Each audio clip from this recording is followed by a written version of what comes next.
Okay, everyone. Hopefully, you had a decent break from the last session, which ended up being longer than I wanted it to. But I'm really glad we discussed it because the worst thing I could have done is I realized when I was doing it why I wanted to go into interest rates and how it drives a circular flow of income and the economy is because the worst thing I could have done is started talking about the Fed and how they change rates, and you don't really understand the impact that interest rates have on the economy and why. So now that you understand, and I think you knew that anyway, but maybe you just didn't understand it in a holistic way in terms of the whole flow. Now we can get straight into interest rates and kind of discuss how the Fed influences interest rates. Because don't forget, the Fed is not a commercial bank, right? It's not, in the UK you've got all different sorts of banks, Barclays and HSBC, and that's not the Fed, right? And same in the US. Obviously, this is the US central bank, so more relevant for the US. Citibank, and I don't know the ones in the US, Citibank and JP and whatever the big banks are in the US. That's not the Fed, right? Those are obviously banks that are available for the public to use. The Federal Reserve is not that. So the Federal Reserve doesn't necessarily set rates that the bank offers commercially, for things like bank loans, just for general, called autos here, they're called cars, but automobile purchases or car vehicle purchases, financing and credit cards and all sorts of hundreds of different types, mortgage rates, and all of that is done by banks. When I refer to interest rates here, I'm talking about those rates available to consumers and businesses. Okay, so the Federal Reserve does not, it's very poorly explained, or people's understanding is, they just don't, I don't think people understand. Be really honest with yourself. Do you, and you will at the end of this, do you or anyone really understand that interest rate that the Fed is changing? Okay, it's not the rate it's not this rate that we've been discussing in the circular flow of income. Okay, it is it's the federal funds rate basically. Okay, which is and we're going to discuss this. It's the rate that banks lend overnight to each other in the federal funds market. Okay, and we're going to discuss that. Don't worry, it's not that complicated. It can get very complicated. It can be as complicated as you want it to be. You can spend 10 years or longer. Some of these guys spend their whole lifetime studying the whole banking market, and there's lots of things. But don't worry, we're not going to do that. We're still going to get your understanding up to a very high level, but hopefully within the next 1 to 2 hours, I'll be able to explain the whole system to you in enough of a deep understanding that you can utilize it in your trading. And remember what I said, that's what we're here to do. Be traders, not be economists. So the point is with the Fed, like I said, even though they're not setting this rate, that if you go to your bank and say, hey, I want to borrow some money, that's not set by the central bank, and that's set by the bank. They're influencing this rate. That's what this whole thing is about. How do the Fed influence that rate? Okay, but ultimately, why do traders care? Because of these things that we talked about in part A.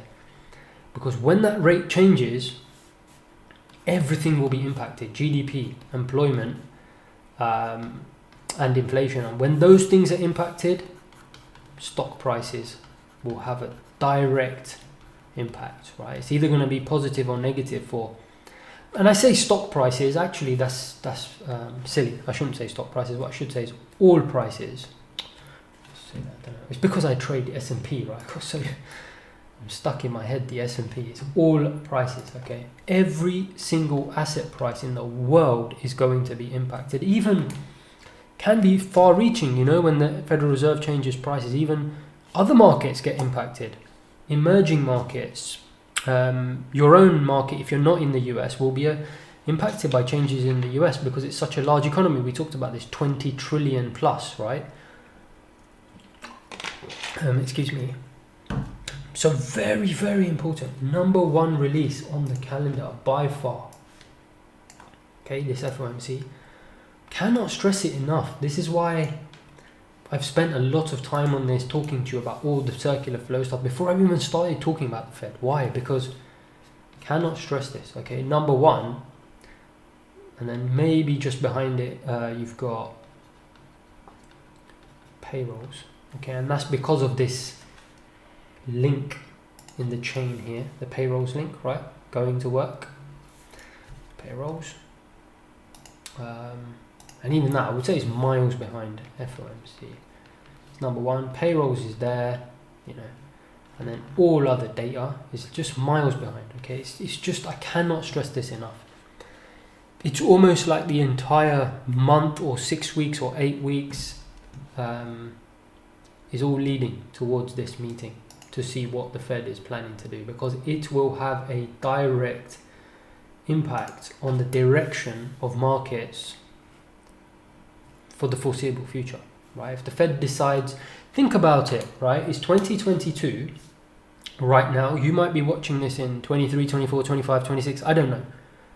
But you know, we've had the situation with COVID, and whether you're watching this in 4 years time, 5 years time, or now,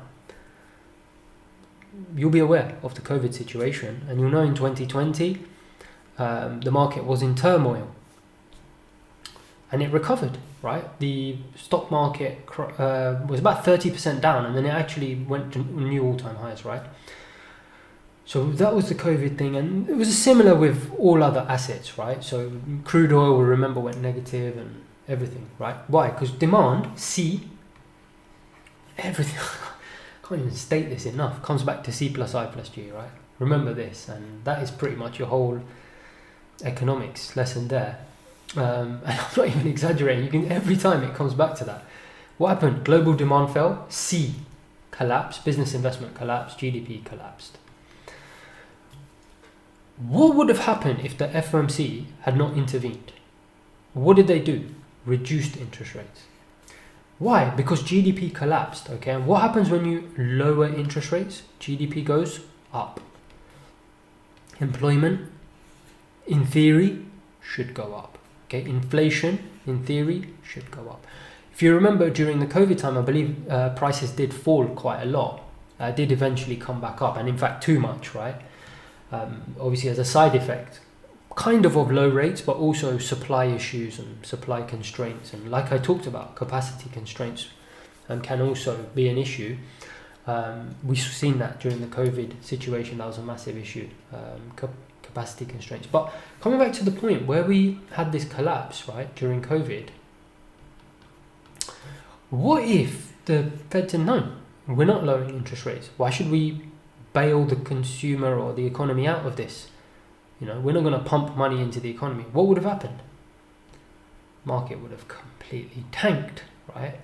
And maybe it would have recovered eventually, or it might have just stayed around here. The Federal Reserve's direct intervention, how? Using interest rates. Doing what? Lowering them. To be fair, they were already close to zero. They obviously did push them down dramatically, not only to zero, but also started using different tools available to them and going and purchasing a lot of bonds and expanding their balance sheet. And don't worry, we're going to talk about a lot of that. Quantitative easing, right, it's called, and pumping money into the economy and all that. Basically, it all comes down to interest rates. It's lowering the cost of financing. People say, hey, they pump money into the economy, but ultimately, what were they doing? What were they trying to do?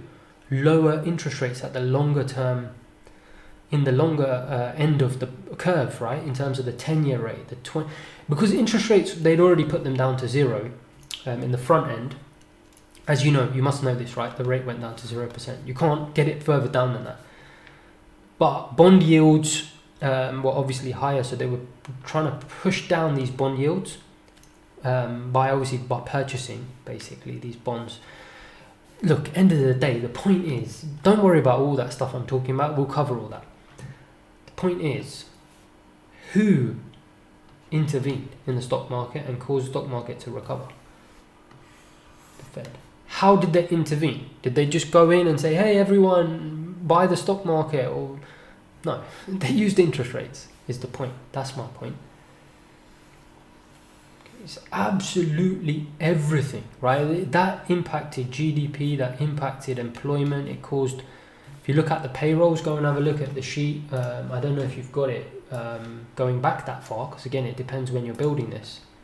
Why do you think payrolls tanked down here and then came back up again? Federal Reserve intervention. Okay, literally everything you look at here, right? CPI, you see that collapsed. Remember I said prices did go down. Federal Reserve came in, lowered interest rates. What happened? Inflation went up. Sorry, let me get rid of some of this. You see that's a bit clearer now, right? Payrolls collapsed during COVID, shot back up because the Fed intervened. CPI collapsed, shot back up because the Fed intervened. GDP collapsed, shot back up because the Fed intervened. Look at that, minus 30%. Historic collapses. Why do you think it turned around back to 33? Right? You see those things? Remember these three things we just talked about? GDP, payrolls, and inflation. Okay, I go back to here. GDP, payrolls, and inflation. Fed lowered rates. What happened? GDP recovered. Employment, payrolls went up, and inflation went up. Okay, that was the desired effect. Obviously, they got the effect. Sometimes that doesn't always happen, and that's something for the economic students to study and understand why. But for us, we just need to kind of have this broad understanding that their intention, and on this occasion, thankfully, it worked. But my point through all of this is, it's almost like the Fed was there with its magic wand, waving prices to go up. Okay, when you've got an influence like that on the markets, complete suicide to ignore that, because you see, their policy directly influenced the path of prices for the long run and beyond. Okay, it is everything. It is everything. You could almost, I've heard institutional traders describe it as much as the Fed is the market. Okay, because that is how strong their influence is on here, isn't it? The market, right? They will decide. Obviously, they don't want markets to go up too much, but they don't want them to go down either, right? So it's obviously they're trying to find a balancing act. And again, they will influence that via interest rates, okay? And traders understand that, okay? So when you may have heard this before, when the Fed is being aggressive or the Fed is being hawkish, right, is a name for it, which means they are leaning towards higher interest rates. Do you see that's negative for GDPs, negative typically for employment? You will see, typically, not always, typically you'll see the stock market correct. Okay, and when the Fed is quite dovish or bullish, you could say, and not aggressive on rates, don't know, there's different words for it, right? Loose policy or whatever, you hear all these different terms, then you'll tend to see the stock market go up, right? Because that encourages what? GDP to go up, people to spend more, companies to make more profit. Good for the stock market, good for all markets, right? So don't forget, right? And it's important to say this. You've seen this with crypto. I've talked about it a lot. It's highly correlated to the stock market. Obviously, dollar yen is, so foreign exchange, and the Fed rate will have impacts on every single market imaginable, all markets. Okay, even crude oil, because think about it, Fed policy will determine expenditure, demand. If people are spending more, not only does GDP go up, it's going to obviously put upward pressure on the price of oil, right? Because companies need energy to produce all these goods when demand is high. So you hear about this, people will, when you're reading about crude oil and it's saying that the price went up, a lot of times they will say global demand surge. That typically tends to happen in a loose monetary policy environment where central banks are quite happy to have low rates to try and stimulate demand. And you should be an expert in this now. I know it's a little bit messy, but there is a lot going on. It's a complicated economy. You've got to accept that. Being a trader is it's a complicated job, but it doesn't need to be. Like I said, you can watch these things a few times, but I'm trying to explain to you a simple circular flow and diagram so anyone can understand. Why loose monetary policy stimulates demand. Why? Because it's cheaper for people to borrow. If it's cheaper for people to borrow, they're going to spend more. They can spend more. Companies make more money. That's going to increase wages. People will spend even more, and it's a circle, right? If people are spending more, C plus I plus G goes up, GDP goes up. Why? People are demanding more stuff. More stuff is being produced. What is GDP? The amount of stuff being produced, right? All roads lead back to GDP, as I said many times. So ultimately, I know that was kind of more a recap on the last section, but it's really important because I just want to hammer home to you. Just cannot stress how important understanding these guys is, the Fed, okay, and interest rates. Understanding interest rates, make sure before you go any further, you can watch this section, but before you move any further in this, or even if you want to introduce fundamentals into your trading, understand interest rates in the way I've just described. Very basic, you don't need to get too complicated, just understand interest rates and how they impact GDP, asset prices and employment, essentially. Well, more GDP and employment, as I said, and inflation. Sorry, GDP, inflation, employment, and then ultimately asset prices. And if you, I mean, you might hear people talk about things like discount rates and cash flow forecasting, and there is some of interest rates that, and I didn't really want to get into it because I don't want to confuse anyone, and I don't think it's that relevant for us because we're more interested in macro economics, right, which is the broader picture. But when people get down into nitty-gritty details, sometimes when they're trying to value a company, which ultimately a company makes up the stock market, or value the price of a bond, you know, all these things are cash flows in the future. Again, I'm not going to get into it here, but these cash flows, to find out what their value is today, something called present value, we'll be using discount rates. Okay, and this rate will be influenced again by the Fed. So it'll affect, PV is just the price today, so it'll affect the price of assets, right, directly via the interest rate. I mean, don't worry too much about that. I don't want to get into it because it's a whole, could build a whole course on how to value instruments and things, and if that doesn't make sense to you, honestly, just skip it. I would not waste your time on it. We're more interested in the Fed's influence on GDP, payrolls, and the things that you see on a macro basis, like I said, the broader picture.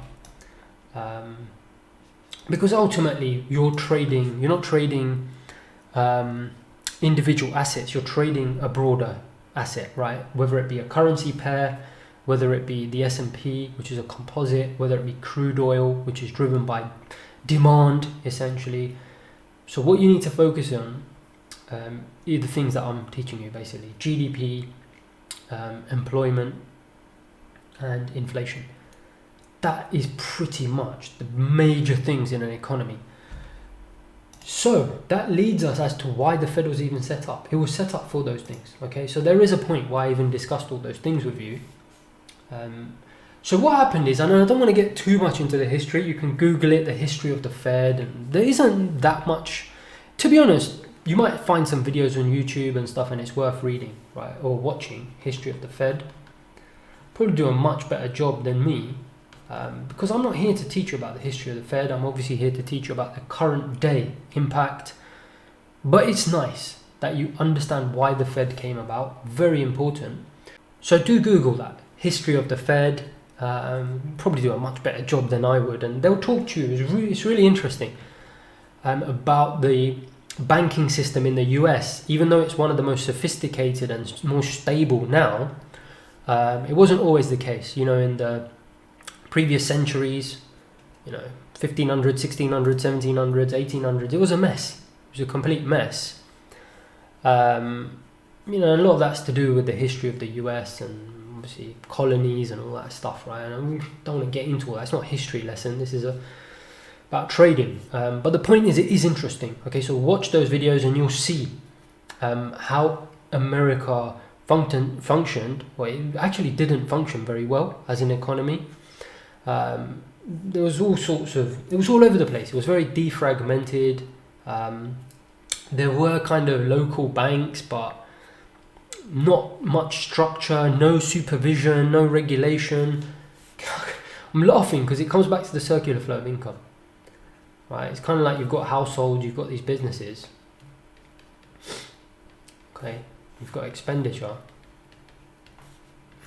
This is so important because this is ultimately GDP, right? It's the growth, it's the whole being of economy, and therefore the whole standard of living for everyone, wages, right? And if you go back in time, just imagine this circular flow of income when there's no banking system, right? You've got people, there is, but it's a shoddy banking system. It's a unreliable banking system, where you've got no banking system, right? Essentially, businesses can't borrow, or they can, but the bank is just, it's almost like, you know, having to imagine knock on someone's house down your street and doing banking with them. You don't really know them, and it's kind of like trusting them. And can you see there's no real like supervision in place?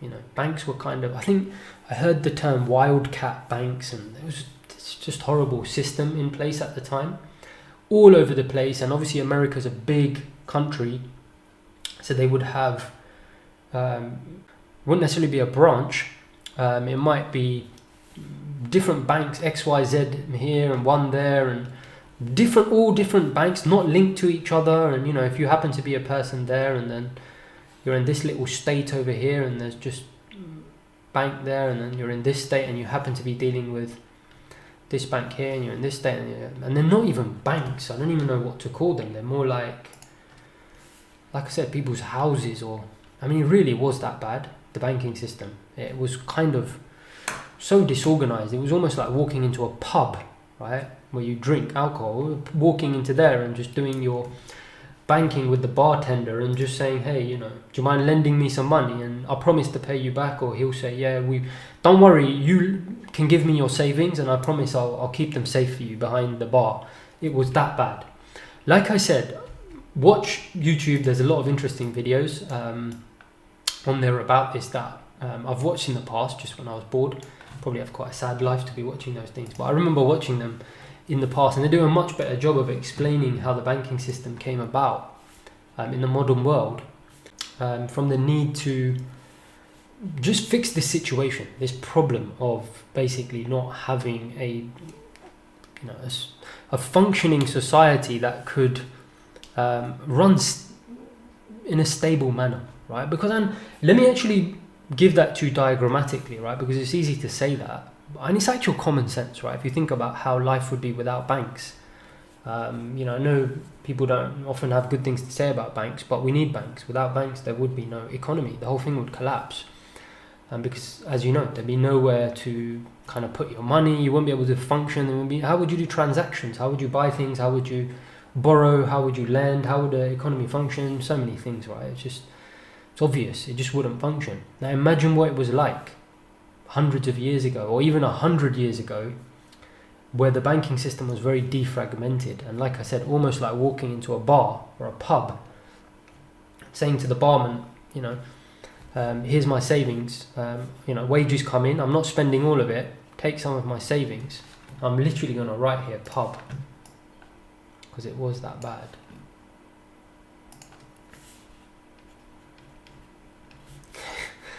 And there's the barman, and you say to him, here's my savings, and then he starts lending them to other people, right? So they can go and buy their stuff or whatever, lending.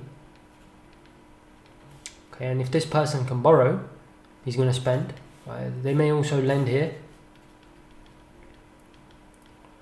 Okay, to businesses, business investment, to grow the business. Now think about it. If the problem came about, right, there was no supervision of banks. If there's no supervision of banks, right, who's to tell banks how to manage people's money? All these deposits come in. Obviously, deposit taking is the biggest thing for a bank. Nowadays, obviously, worth trillions of dollars, deposit taking institutions take on. So banks take on, they can't lend people money. It don't come out of thin air. Obviously, they're lending people deposits, right? If people like you, imagine you put your money in a bank and you lived in America in the 1800s, but there wasn't really a proper functioning bank. Like I said, it was more like a pub, right? And you gave it to the guy. Who's to say that the person was going to look after your money, right? Could have spent it on anything he wanted. As time went on, it wasn't that bad, but the point is there was no supervision, right? So this what would happen is sometimes the bank might make bad investment decisions, as in lending to bad businesses. The business can't pay them back. The bank suddenly says to one or two people, hey, I can't give you your money back. Let's say this is you. You lent the bank, because that is what you're doing. When you put money in the bank, you're lending the bank money, and it gives you an interest rate. It then makes more money by lending that money to someone else, right? A business. If you go to the bank tomorrow and you say, yeah, I gave you £100 or I gave you £1,000 in my account, give me the money back. And they say, and this guy in the pub or the bank or whatever in the 1800s turns around and says, oh, sorry, I lent it to this business and unfortunately I can't pay you back because this business has gone bust. You're going to be pretty, not only annoyed, but which is one thing, that's your emotional, and obviously emotionally you're going to be annoyed, but from an economic perspective it's a disaster, because if you don't have that money you can't pull it back. What happens to expenditure? You can't spend. That's why I was laughing when I said everything comes back to this. Do you see? Expenditure collapses, right? It just completely collapses because people can't get their money back, they can't spend. The whole circular flow of income gets destroyed. If that gets destroyed, what happens to GDP? Equals GDP collapses, tanks, right? Why? Because businesses aren't producing output, because no one's buying stuff. Okay, so they're not producing. If they're not producing, they're losing money. If they're losing money, wages, and you can see the spiral starts to get out of control. There's something worse, okay, and it's called bank runs, and this was a big issue. And if you watch some of these YouTube videos, and I want you to do that, about the history of the Fed, they'll all talk about bank runs being a big issue. Right? And we saw in the 2008 crisis, we had that, right? And it was quite scary because, and luckily, obviously the central banks did take action and did stem the issue by, again, pumping money into the economy and lowering rates. And historically, they put them down to zero, right? In 2008, that's when the whole, and you're going to see that, we're going to talk about the kind of ample liquidity banking. We're going to talk a little bit about this. I know you're thinking, oh my god, MB, this is crazy, but you need to know this stuff, and don't worry, I'm going to explain it to you in a way that you can understand. 2008, a lot of the banking system changed because of the threat of bank runs and what had happened.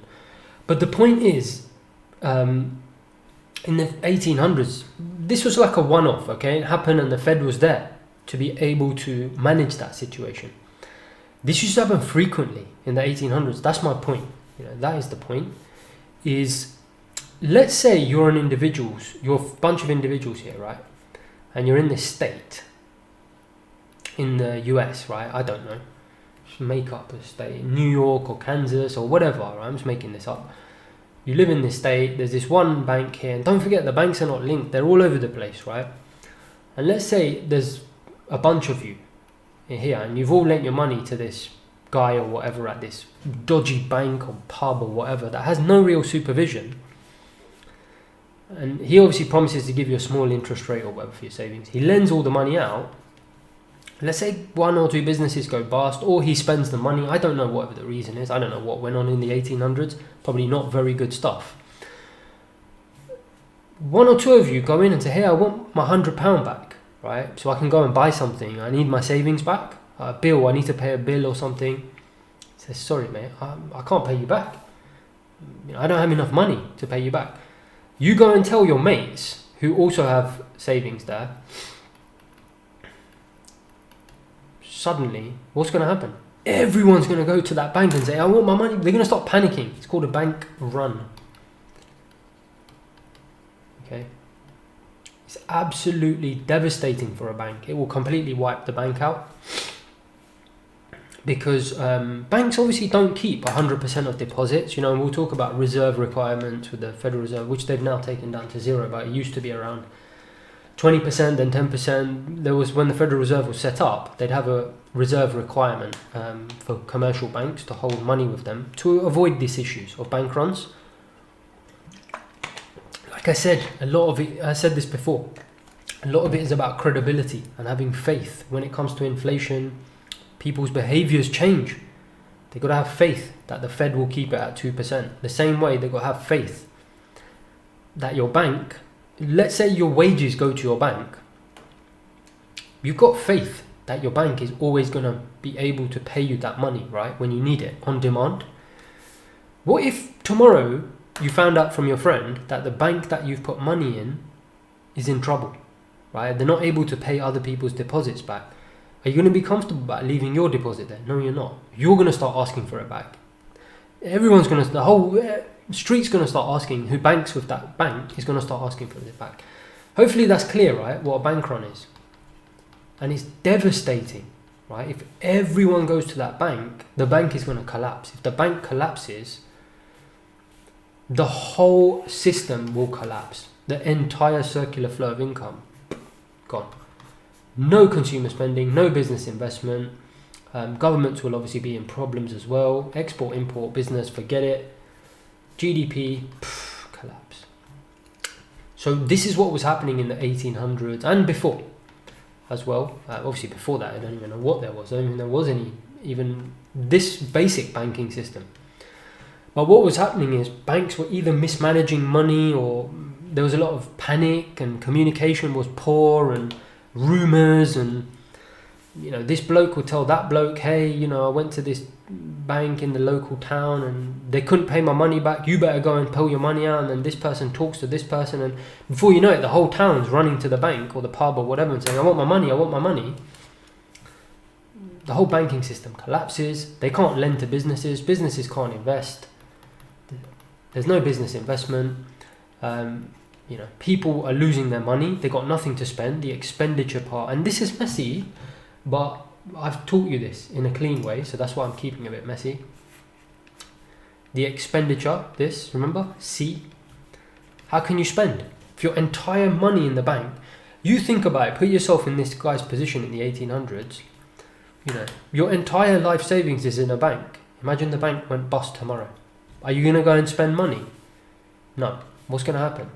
That's you. You're spending. C, going to collapse.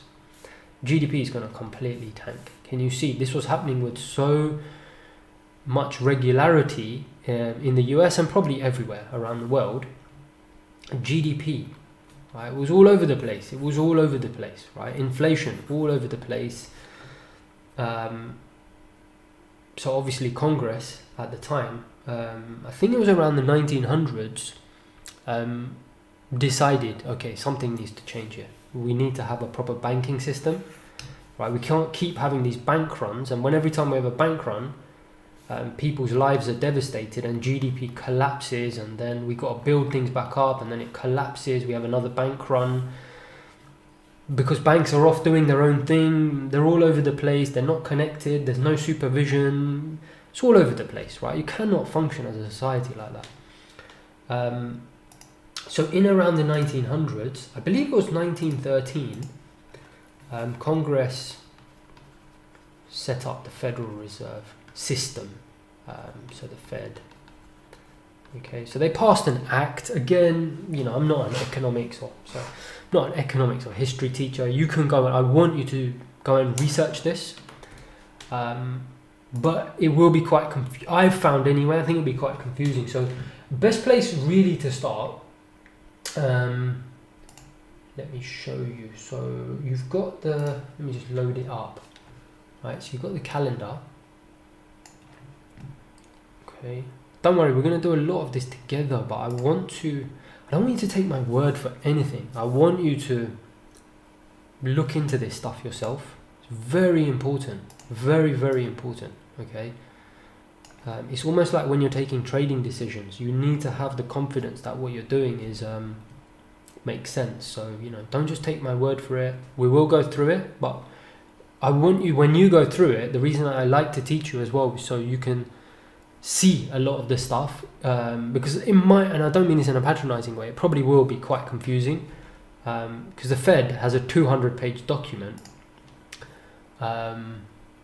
so it's here, okay, and a lot of it is quite confusing, to be honest.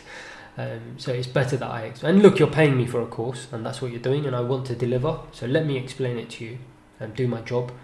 And then but I want you to go and double check that everything I'm saying is. So basically what I mean is when you read a document and you hear about things like the history or the circular flow or this or that, and GDP, inflation, you'd be like, oh yeah, I understand why that happens. Envy explained it to us. So there's loads of things here, right? So what you can do about the Fed explained, right? You saw that the Federal Reserve website, which you can go directly through Google or through the calendar.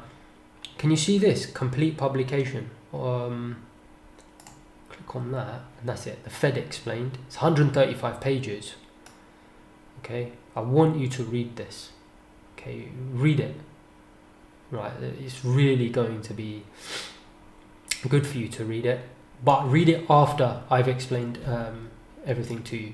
I'm going to try and summarize these 135 pages to you, and I think it's going to be very helpful for us to go through it together. But then I want you to read this because it's really going to help you understand the Fed and solidify all the things that I'm telling you. And I think I wouldn't normally say it to read that much, but because it's the number one, I mentioned it, right? Do you remember I said it's the number one thing? Direct influence on GDP, employment, inflation, direct influence on markets. You saw that, right? Talked about it during the COVID thing.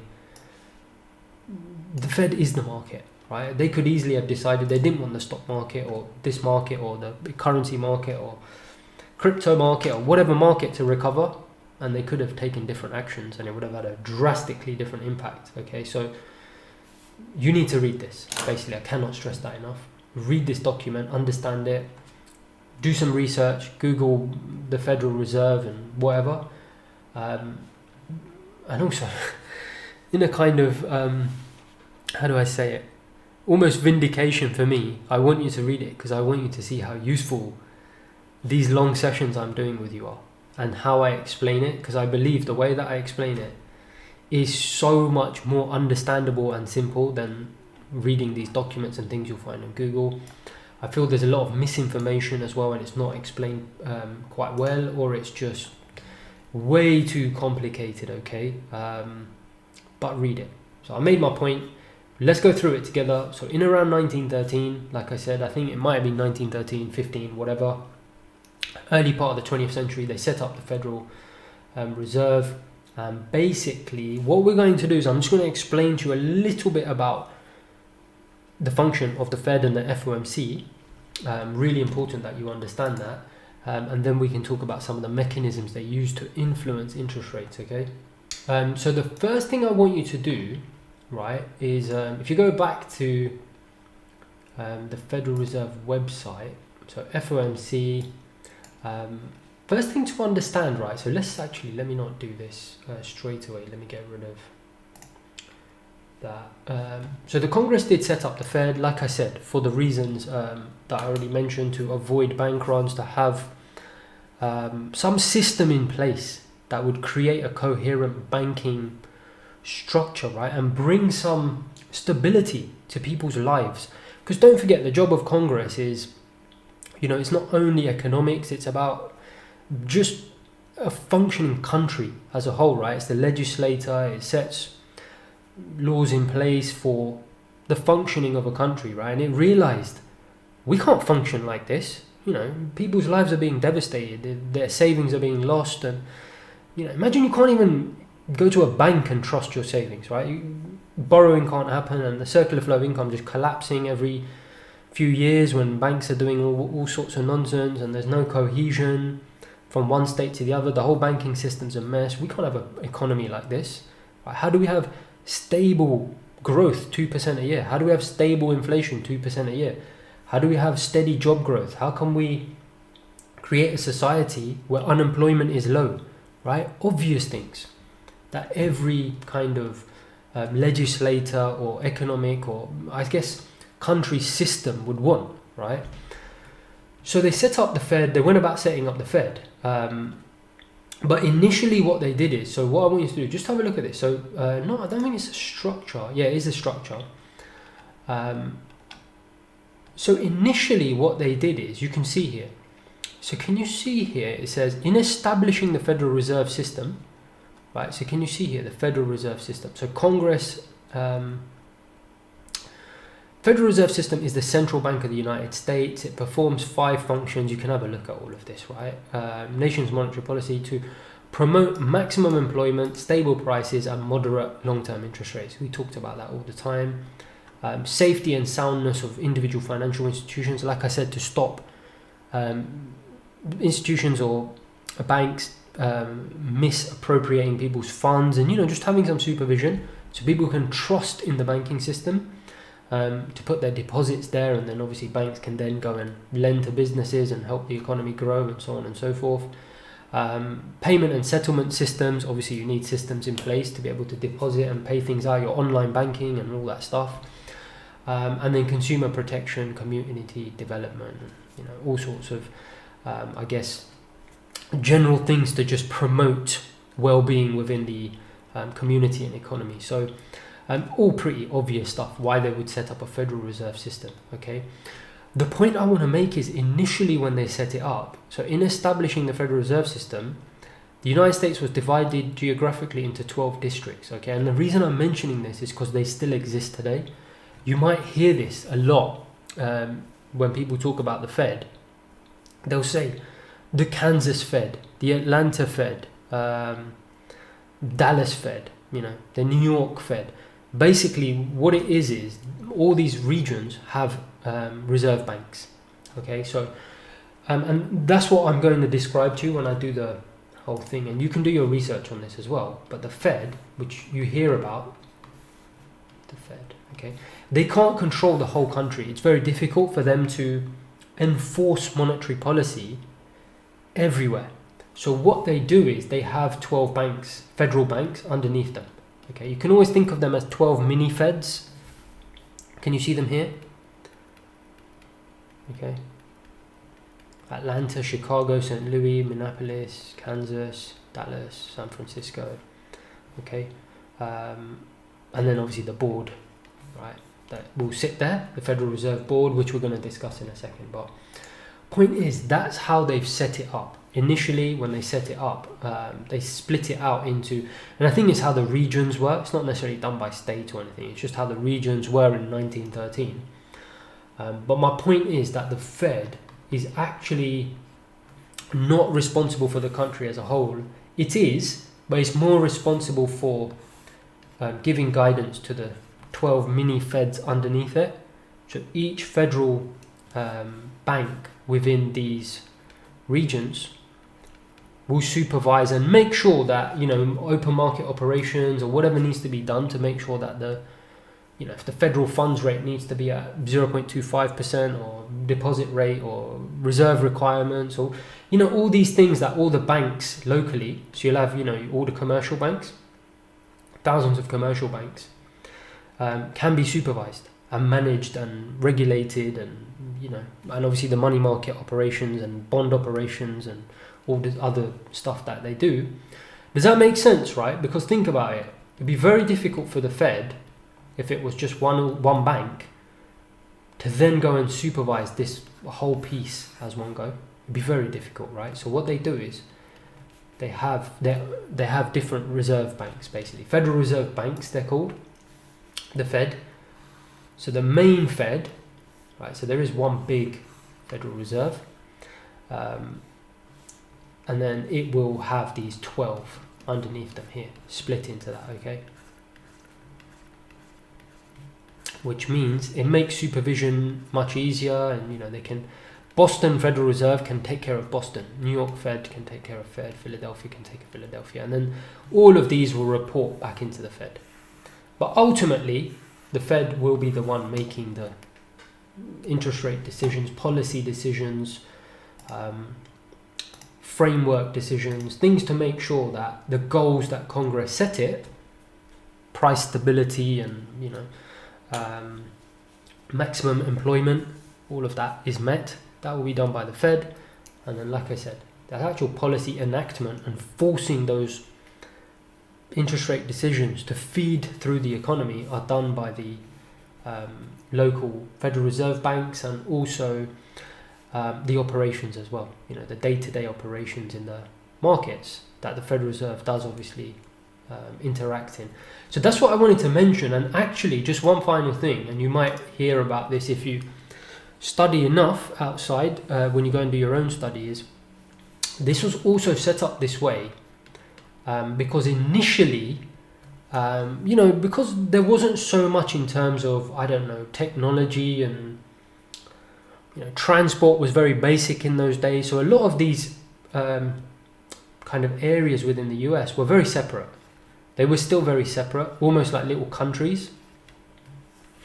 So what a lot of these areas were hesitant to do is they didn't want to link up and have one interest rate or one set of rules. So initially they were separate anyway. It kind of made more sense to have mini Federal Reserve banks who would be responsible for their own kind of rates. And this part of the country might say, I don't want the same rate as this part, and we've got different things going on. And obviously now that's not the case. Things have become much more harmonized, and I think it does actually say it somewhere here. I'd read it. Look here. As originally envisaged, each of the 12 reserve banks was intended to operate independently from the other. So they were independent, as I said. For whatever reasons, they didn't want to have, how it is, people don't like to be told what to do. So, the local regions wanted to set their own kind of policies. However, so you see here, the setting of a separately determined discount rate appropriate to each district was considered the most important tool of monetary policy at the time.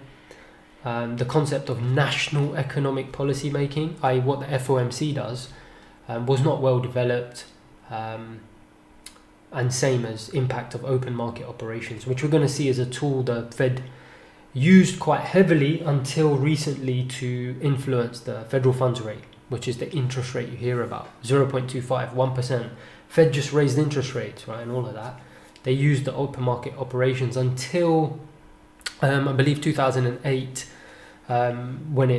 and actually 2020, when COVID came about, and they removed the reserve requirements for banks. A lot of this might not make sense to you, but we're going to discuss it.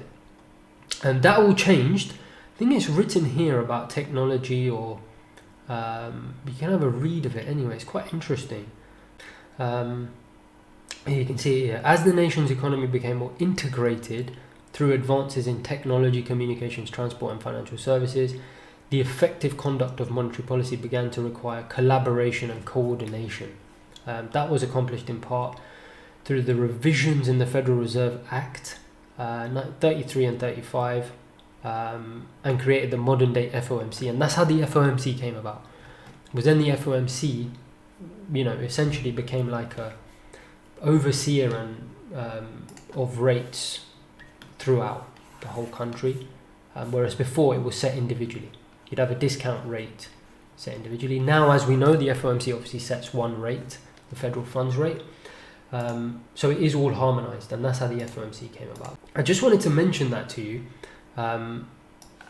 because it is important when I just describe the structure to you. And in fact, you'll see the structure here, but I don't necessarily think that's the most helpful picture. So I'm going to have a go at doing it on my own, actually, because I think this is basically a bit of a more clearer picture. So you have Congress, and again, you can do your own, can't even spell, can I? You can do your own research into this, but ultimately you have Congress, and as you saw, they created the Federal Reserve, the Federal Reserve System, I think, Federal Reserve.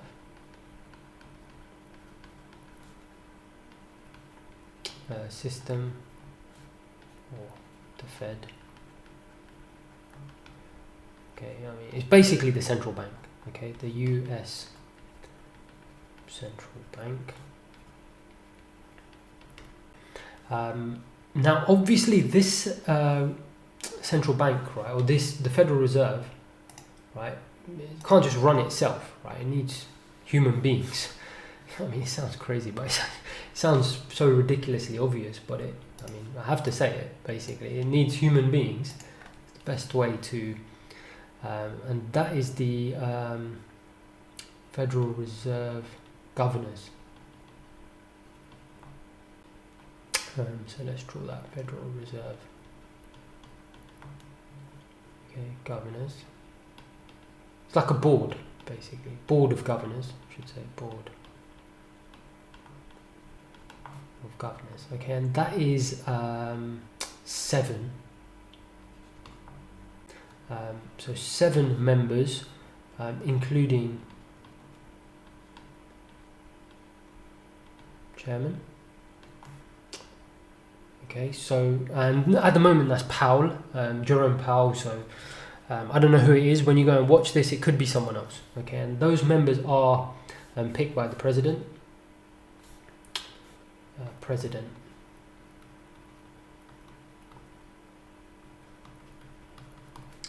Okay, and the president will pick the chairman, but it has to be signed off, I believe, by Congress. Obviously, it has to be seen to be independent. So Congress will pick, as in president will pick the chairman. It has to be signed off by Congress and the Senate, I think. And that chairman will stay for 4 years. I believe they can only do 2 terms maximum, right? So max 4 plus 4. In fact, I don't even want to write in, just remember it. You can take your own notes. Chairman is 4 years. And then these members, these 7 members, they will have, I believe it's 14-year terms, okay? But it's kind of staggered, right? And again, you can read about this. It just makes sure that, you know, different administrations can come in, as in different presidents can come in and not influence too much. So, you know, a lot of the members will be, or the board, the governors, will be picked by the previous president. Do you see? So it avoids one president having too much power and being able to select the whole lot in one go. Doesn't work like that. They stagger it. So, you know, 1 year it might be someone who has 14, then the next year 14. So it'll be all staggered. It'll be all over the place, but basically it's 14 years. So this is, I actually should have said vice chairman. Chairman and vice chairman. Okay. It's a little bit messy, but very difficult to draw diagrammatically. But just thinking, let me just abbreviate some of this. Okay, so just remember this: the Fed, the US central bank, the Federal Reserve System, the ultimate central bank, okay, has a board of governors.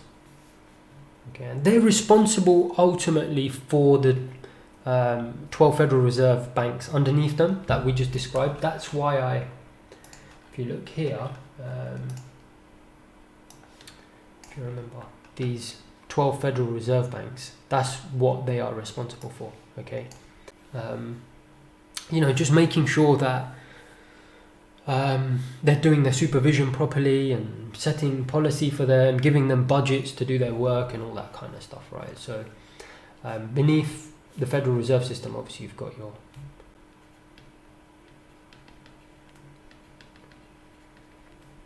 say 12 Federal Reserve banks, okay? So just remember, this is the Federal Reserve Board of Governors, okay, that manage that. So that's 5 people on a 14-year term,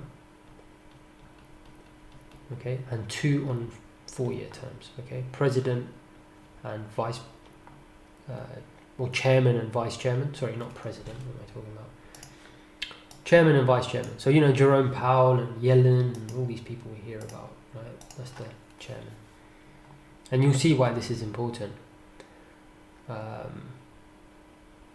Chairman and vice chairman, okay? And these are just governors, basically. So 5 plus 2 equals 7, right? And that's the number of years their terms are, to make sure they're independent and can be kept through different administrations. A lot of the governors will be there for a longer period of time. I think they're only allowed to serve 1 term of 14 years maximum, then they're out.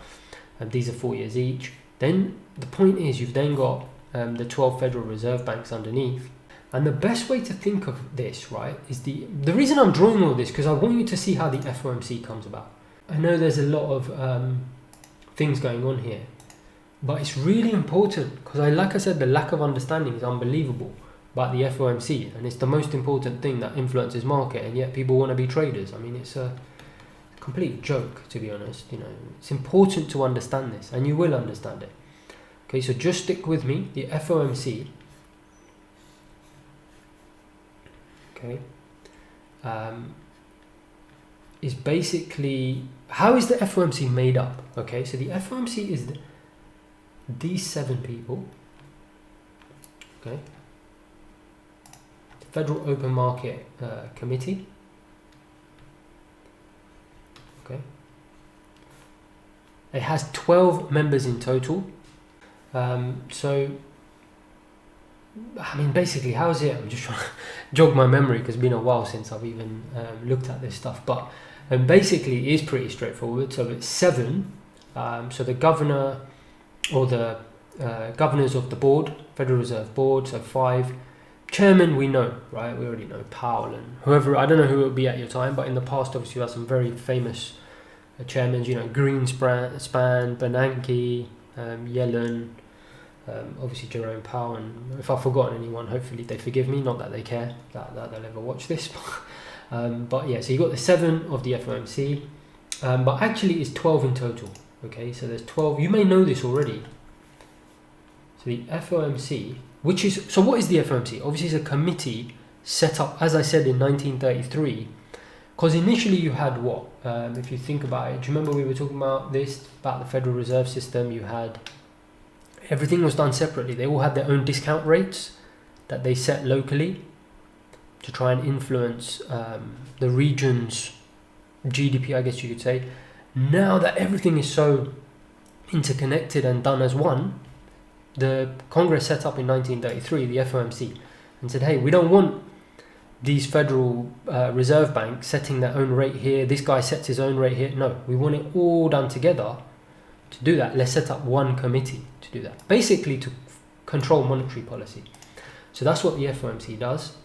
But what is it, just one guy? As in, is it just the chairman? No, it's 12 people. Okay. Voting rights. Okay, and they vote. They'll vote on, whether they want rates to go up, whether they want rates to go down. So you'll have 7. So how are those 12 people made up? So like I said, you've got 7, and in fact I should say this. So oh god, did I get rid of it? No, I didn't. You've got 7. You've got 12 voting rights. What that means is they will be voting for a majority decision, right? So they'll put it to a vote. Should rates go up, down, whatever, how much, and all of that, and they'll take a vote on it, and then obviously the majority decision will be what happens. They'll obviously have a discussion over it, and we know that happens in the where's it gone, the calendar? Don't seem to be able to find it. Just give me 1 second.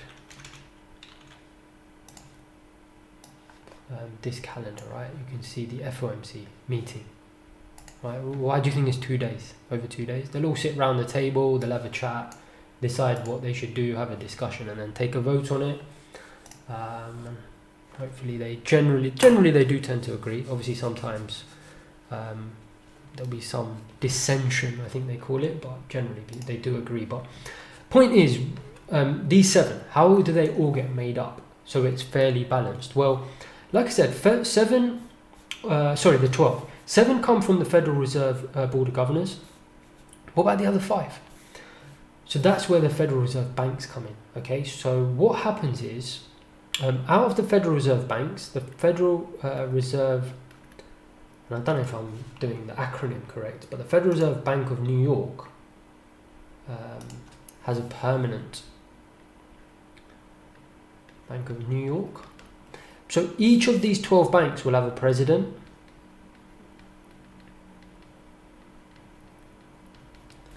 Okay, so 1, 2, 3, 12. Okay, and I'm not going to write all the names, but you see but you can take notes on this. You can take notes on this. See if I can find that. Yeah, so as we said, these Federal Reserve banks, right, 12 of them, they'll all have a president each, obviously running them. So to make sure they also have kind of some say in the matter, albeit there's only 5 seats left. 4 from here. I'm just doing a different pen.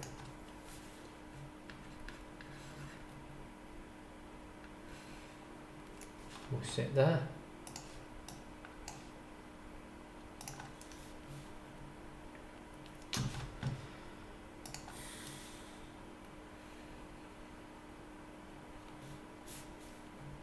Okay. This is going to be really useful for you, especially when you start reading minutes and trying to understand what the FOMC is thinking. It's really good for you to understand this. You won't need to, just bear with it now, because you won't have to do this ever again. Once you understand it once, it'll just be incredible. Your understanding of how the FOMC works, and obviously very, very important. Let's make sure I'm not blocking anything yet. Looks right. Okay, so that's 11, and then this Federal Reserve Bank of New York has a permanency. Okay. This is changed. So this is I've put here 14. This is every year that person changes. They rotate them, and then this is permanent. So P, permanent. Okay. So let's put that person in there.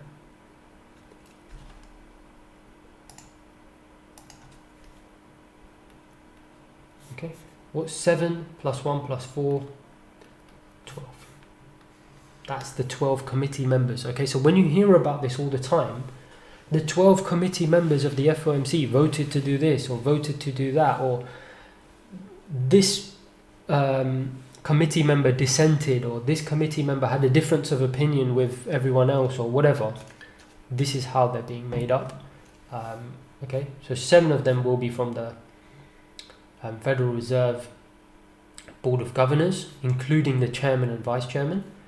1 will be from the Federal Reserve Bank of New York, and then 4 will be from here. So if you remember these Federal Reserve banks, okay, so there'll be 4 and then they'll be rotated. Okay, and actually, just to confuse matters more, they will, just make sure I'm not covering.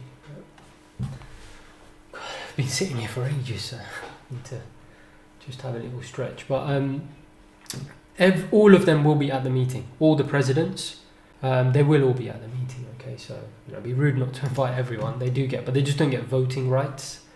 So it's 4 of them will, plus the, if you remember, the New York Reserve Bank president, he's got a permanent seat, plus the other 4. So the rest of them won't get voting rights, but they will be at the meeting. Okay, they'll all be at the meeting. So that, ladies and gentlemen, is the 12 committee members you hear about. Sometimes, and I think that's the case now, it won't always be 12. There might be a, like on the Federal Reserve Board here, there might be some vacancies and they're not filled yet and they're deciding, and so it won't always be 12, but that is in theory how many there should be. You can go and check that out, obviously who's the current members, and it's good exercise to do, get yourself familiar. It's not just the chairman, obviously there'll be other people that have voting rights, so they're all very, very important. So anyway, that is the FOMC, right? And they've got basically certain tools at their disposal, right? So I'm actually probably going to be blocking some of this. Let me just make sure. So they've got, let me just make sure I'm not blocking it. Just do it about here. Okay. In fact, let me do this a different way. Okay, so hopefully that's clear. You've got the Federal Reserve System, the central bank, has some board of governors who are in charge of the 12 Federal Reserve banks that are spread out throughout the country, if you remember, right? Then you've got the FOMC, that is a committee that actually sets the interest rates. But then don't forget, they're not just setting interest rates, these Federal Reserve banks. They're also, as in they're not enacting on the interest rates that are setting, they're also supervising banks and making sure that the banking system is running, right, in a stable manner. Don't forget that. But the point is, what is that banking system? So this is where this key chain comes in underneath. So you could almost say this is all, just make sure I'm not covering that, yeah. This is really the whole Federal Reserve System.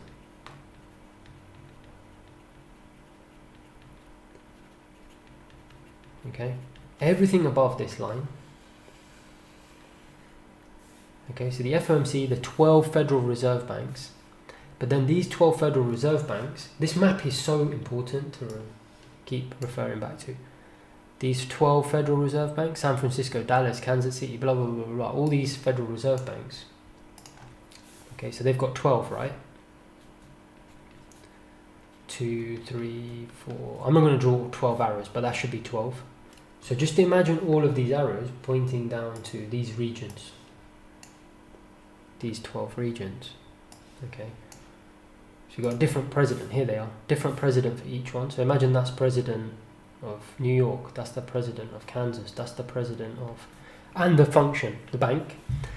So this is where the banks come in. Okay, so they are supervising the banks.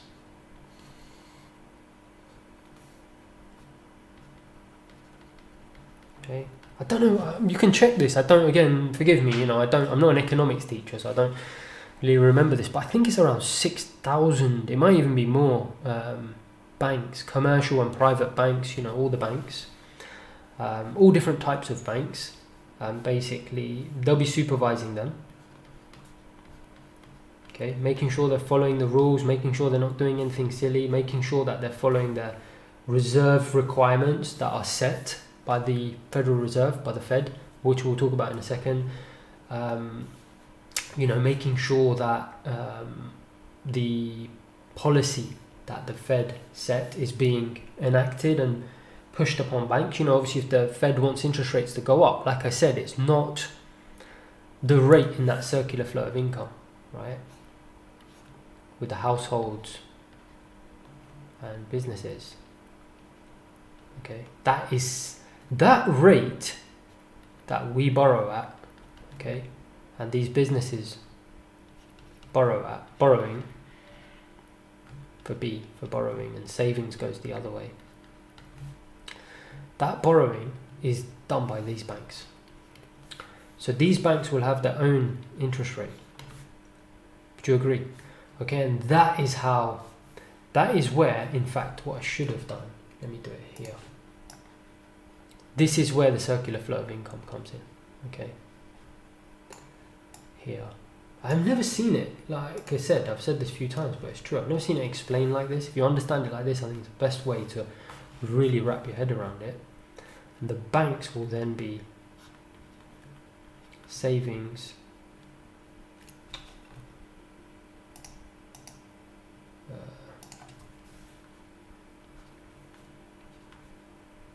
saving and lending. Okay, and this is the circular flow of income here. Households and businesses.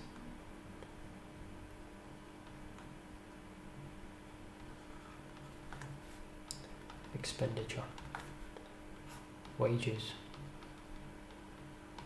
business investment. Okay, this is how the whole system links together. I've never seen it explained like this. But read about it and you'll kind of get piece here, piece there, and you'll see it all pieced together when you do your own research. I just want to present it to you so you actually understand what on earth's going on when you're reading about it. So banks are responsible for the lending and savings. Okay, and this lending will have an interest rate. Savings, an interest rate. But let's focus on the borrowing rate, right? Because that is big. Because that is ultimately what businesses are doing. They're borrowing to invest. Consumers are borrowing to spend, right? I'm not going to go through it again. Go back to part A and watch it if you want, but I already said the impact of interest rates going up and down on GDP, employment and inflation, okay? And in fact, I forgot to mention it earlier, but it is quite important. Don't forget, right, the Fed, and I think I mentioned it slightly, I might have mentioned it in part A. When Congress set up the Fed in 1913, initially it was just still quite decentralized. As I said, you still had the separate, let me just have a look here. Where's it gone here? Yeah. You still had everything separated out, but obviously later on, I think it was in the 30s, wasn't it, when the FOMC was set up, things were a bit more harmonized, right? But they still didn't have any policy goals set by Congress because it was still relatively new. This whole function they'd set up, Federal Reserve System, obviously still relatively new. Then I think in the 70s or 80s, as I said, things happened where we had spikes in unemployment, spikes in inflation, and devastating impact, and that's when Congress set policy goals for the FOMC. And in fact, if I remember in the last minutes, I think they did reaffirm some of those goals. So if you go to, let's go to, just go to the main, I've got the about the Fed here, but if you go to monetary policy, show you, it's worth mentioning it just here before we carry on. FOMC calendar, and mine is the latest one is Jan 2022, but obviously yours might be later. Sometimes you'll see this statement on longer run goals and monetary policy. Okay. If you read it, statement on longer, can you see here? The FOMC is firmly committed to fulfilling its statutory mandate from Congress. Okay, it is. This is their legal requirement, basically set by Congress, as I mentioned, of promoting what? Maximum employment, stable prices, and moderate long-term interest rates. Okay, so really important you understand that it is set, enshrined within their whole, I don't know what you want to call it, but basically it's their policy goals.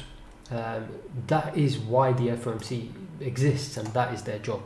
Okay, and it is to control employment, maximum employment, and stable rates. Employment they don't define. I already said that to you in the BLS section when we discuss payrolls, but inflation they do define it at 2% on average. They changed that recently, I think, to just be an average rather than a fixed 2%. But we discussed this in detail about how interest rates influence these things, right? That's why I just wanted to quickly mention that. The influence is directly employment, inflation, and GDP. By influencing this circular flow of income. Now, the whole point of this, right, and why I went over it last time and why I'm not repeating it again, because you already know now, you're experts in why they need to influence interest rates, because interest rates will directly impact the circular flow of income. The problem the Fed have is this interest rate that we talked about for like an hour and a half in part A. That is not their interest rate, right? That's not the Federal Reserve's interest rate. That's this interest rate. Commercial, private banks. There'll be lots of different types of banks in the US, obviously, but generally speaking, it will be the commercial banks that people go and borrow money from, right? Businesses and consumers go to the bank. You go to your bank, right, and borrow money. You don't go to the Fed, right? You don't go to your central bank. You go to these banks. This interest rate is a different interest rate, but it's made up of a base interest rate. Okay, so it's made up of a base plus a premium.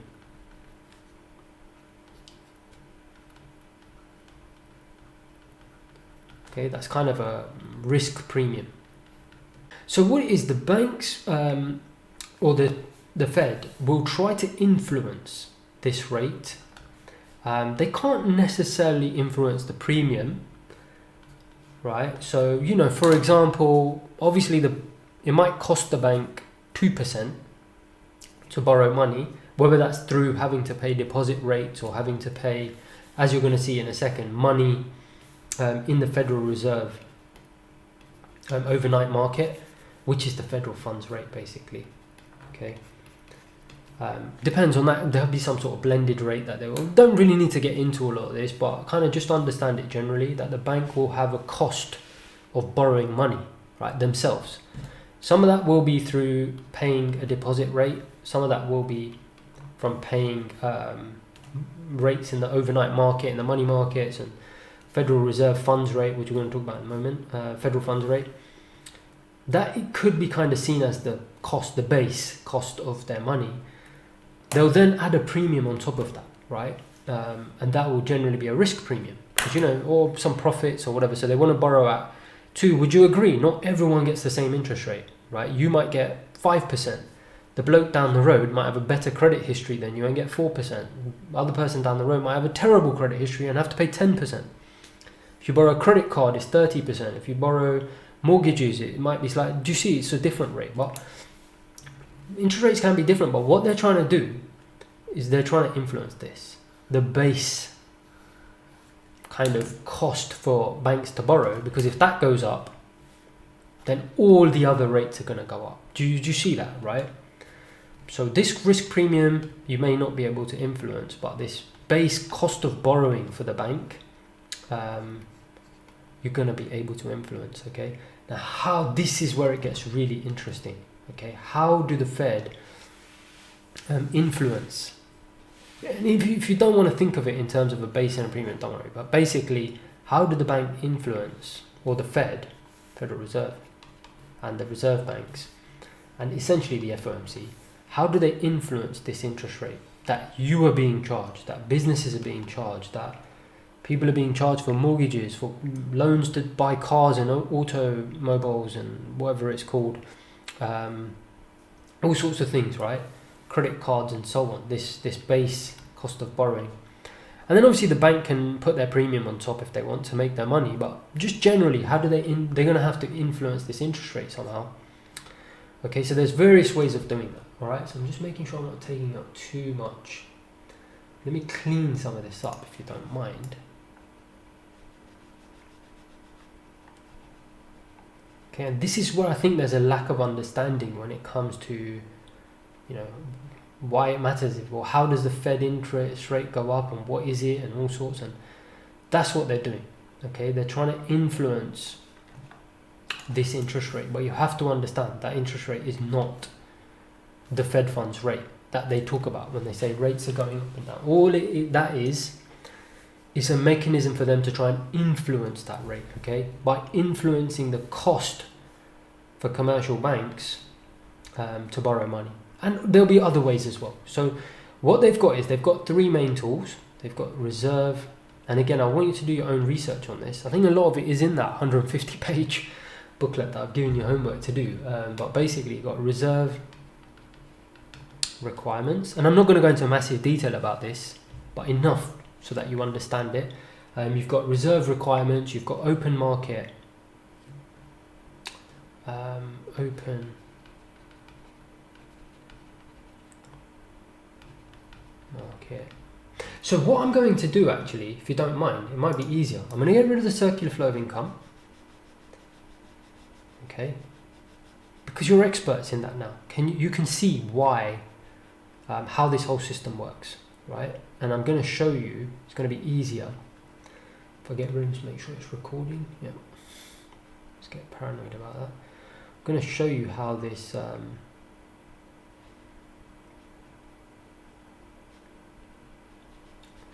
influence happens, how they influence it. It's really important to understand.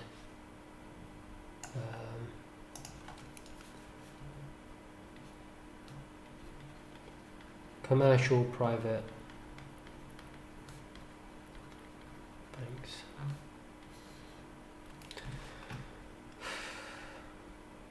Sorry.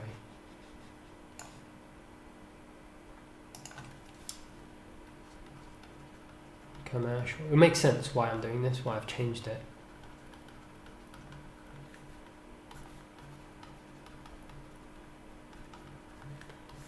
Okay, so these are the banks. And then below this, you've got the circular flow. I don't know if you can see that right below.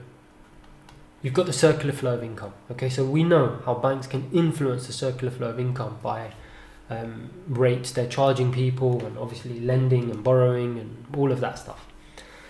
They use an interest rate, right? Banks. That rate will be different for different products, of course. Mortgages and whatever, different people with different credit histories and credit cards and all sorts, but generally there will be a base cost to the bank of that money that they're lending out.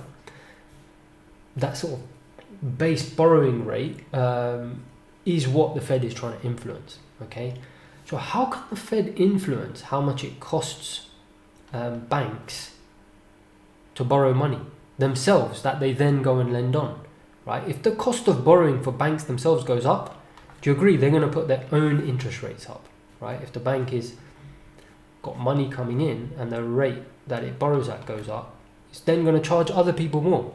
So what the Fed needs to do is somehow influence how much it costs the bank to borrow money. Okay, and that is where a lot of their work comes in, which I'm going to explain to you. So they've got various tools. You're going to read about this, and I want you to do your own research. I've mentioned that many times. So you've got the reserve requirements. So basically 3 policy tools to influence interest rates in the wider economy. You've got 3 policy tools, okay? Reserve requirements. Okay, you're going to read about this. If you do your research, as I've asked you to, you'll hear about 3 policy tools. So reserve requirements, but I'm going to try and explain them to you because I think they're explained in a very complex way, and I'm going to try and break them down for you. So you've got reserve requirements, something called OMO, so open market operations. Okay, open market operations, and you've got discount rate.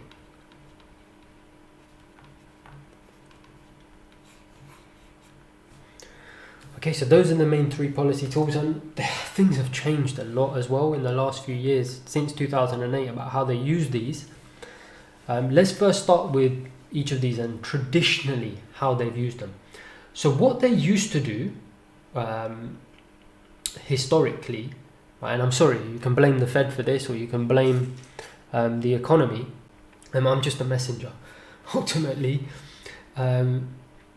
But yeah, so historically, this reserve requirement, okay, so what banks did, because of bank runs and so on and so forth, obviously people, to give confidence to the public that it was safe to give their money as deposits to banks, the Federal Reserve System, back in the days when it first started, set reserve requirements, right? And I think it was as high as 20%. So what they would say to banks is, hey, you got 10 million in deposits, you got to hold 2 million with us at the federal. And that's why they have these Federal Reserve banks, right? Because literally these commercial banks will have an account at their local, so we've got them here. I keep going back to this, but it's quite useful to see it. I think I've lost it, but it's that about the Fed structure of the Federal Reserve System. It's that, isn't it? You know, the countries, basically, the regions, sorry, those regions. So each commercial bank will have an account with its local Federal Reserve Bank, these 12, and they have to deposit. So can you see why the Fed has these 12 underneath them? To help them manage this process, right? Otherwise, the Fed would have to manage the entire country's deposits and it would be a mess. So they've split it out into all these Federal Reserve banks. So it would be the case, you have to put, say, 2 million, and there would be no interest rate paid on that.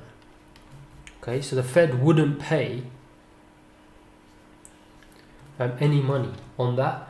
And what happened is, because of that, think about it, to do business as a bank, right, you have to give the Federal Reserve some of your deposits to make sure that, obviously, if there's a problem, you can pay your customers out. And there's a good reason for having to give a deposit, or put a deposit. It's called a reserve requirement. There's no interest rate paid on that, right? Now, if you're a bank, put yourself in the position of a bank, right? Your money's tied up with the Federal Reserve. If they say to you, hey, you need to give us 20%, and we're not giving you no interest on that, are you going to want to put more than 20%? No. You can't put less because it's a legal requirement. Why would you put more? You're not getting any interest on it. You're going to be desperate to minimize the amount of money that you put with the Fed, right? You're going to want to keep it at 20%. And they did drop it. I think they dropped it in the 80s to about 10%. Okay, so let's say it's 10%.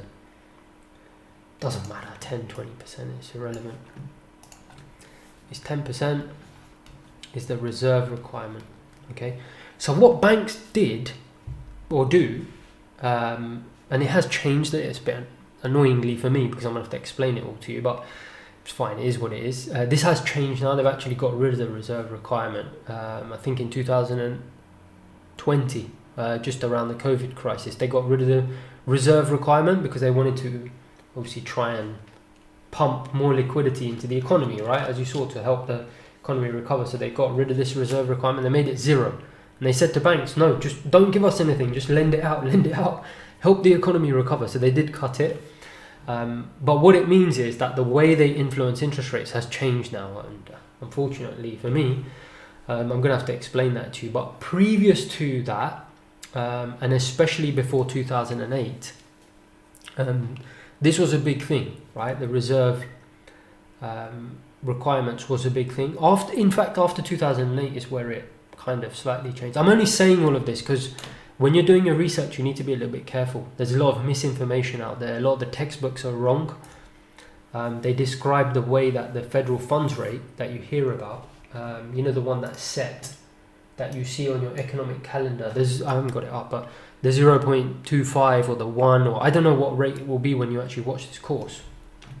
But that rate is influenced in different ways now. We're going to talk about it in a moment. Historically, what they did, so let me just talk pre 2008 in particular. The way it was done is, so they would have this reserve requirement, and what that meant is for banks to be legal basically and meet their regulatory obligations, they had to put these deposits in. Okay, now obviously they didn't want to put more, right? But what would happen if you think about a bank, right? It's doing all sorts of transactions every day, it's making loans, it's money's coming in every single day. It's impossible for the bank to keep it at 10%. Sometimes it's going to be above 10%, the kind of money on the side. They don't want to keep 90% because, hey, they want to lend it all out. They want to make money, right? So obviously the majority of the deposits or whatever it is the bank is holding money, it wants to put it out to work. Whether it invests in, and we know banks have big, functions doing all sorts of different things. So whether it's investing in this or here or there or lending or whatever it's doing, it wants to put that money to work. It wants as little as possible to be held in reserve. Obviously, it will be holding some because obviously, people will want to withdraw their money and, they need to have some day-to-day liquidity. But the point is that it's going to fluctuate the bank's balances every day. But the reserves that they keep with the Fed, right, it's going to be fluctuating all over the place. But they want to try and keep it as close to 10% as possible. Why? Because anything above 10%, they're not earning any interest on. On the 10%, they're not earning any interest anyway. But that money, they're not earning any interest, right? If it was up to them, they wouldn't give any money to the Fed because they're getting 0% interest. Right? Pretty crappy business, right? To give your money to someone and get 0%. They just have this regulatory obligation to give 10%, right? Because that's the reserve requirement set by the Federal Reserve. And once that 10% is met, if anything above that, they just have a surplus cash, right? So they want to somehow do something with that money that they've got deposited at the Fed. And what a lot of these guys will do, because these are day-to-day, a lot of fluctuations happening, there will be some banks, okay, out there who at the end of the day, potentially, maybe because of business they've done throughout the day, can't meet this 10% obligation.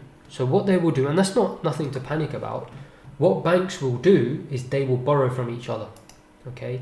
And one facility to do that, which is very popular, is using the federal funds market, okay? And that is where that rate you see, a lot of people don't quite understand this. You can see why I've had to go through this because it's very important you're doing it. I'm just bringing it up on my... If you notice on your calendar, right, can you see the rate that comes out at the FOMC statement? It's the federal funds rate, okay? Okay, interest rate at which depository institutions lend balances held at the Federal Reserves to other depository institutions. Okay, do you see what I'm getting at now? It's basically the money that these banks have deposited at the Federal Reserve banks, okay, federal funds, to meet their reserve requirements. What happens is sometimes if they have a surplus of funds, rather than just earning 0% on it, they might as well lend it to another bank, okay, and earn some money on it, and lend it to another bank who doesn't have enough to meet their reserve requirements. Okay, so can you see that here?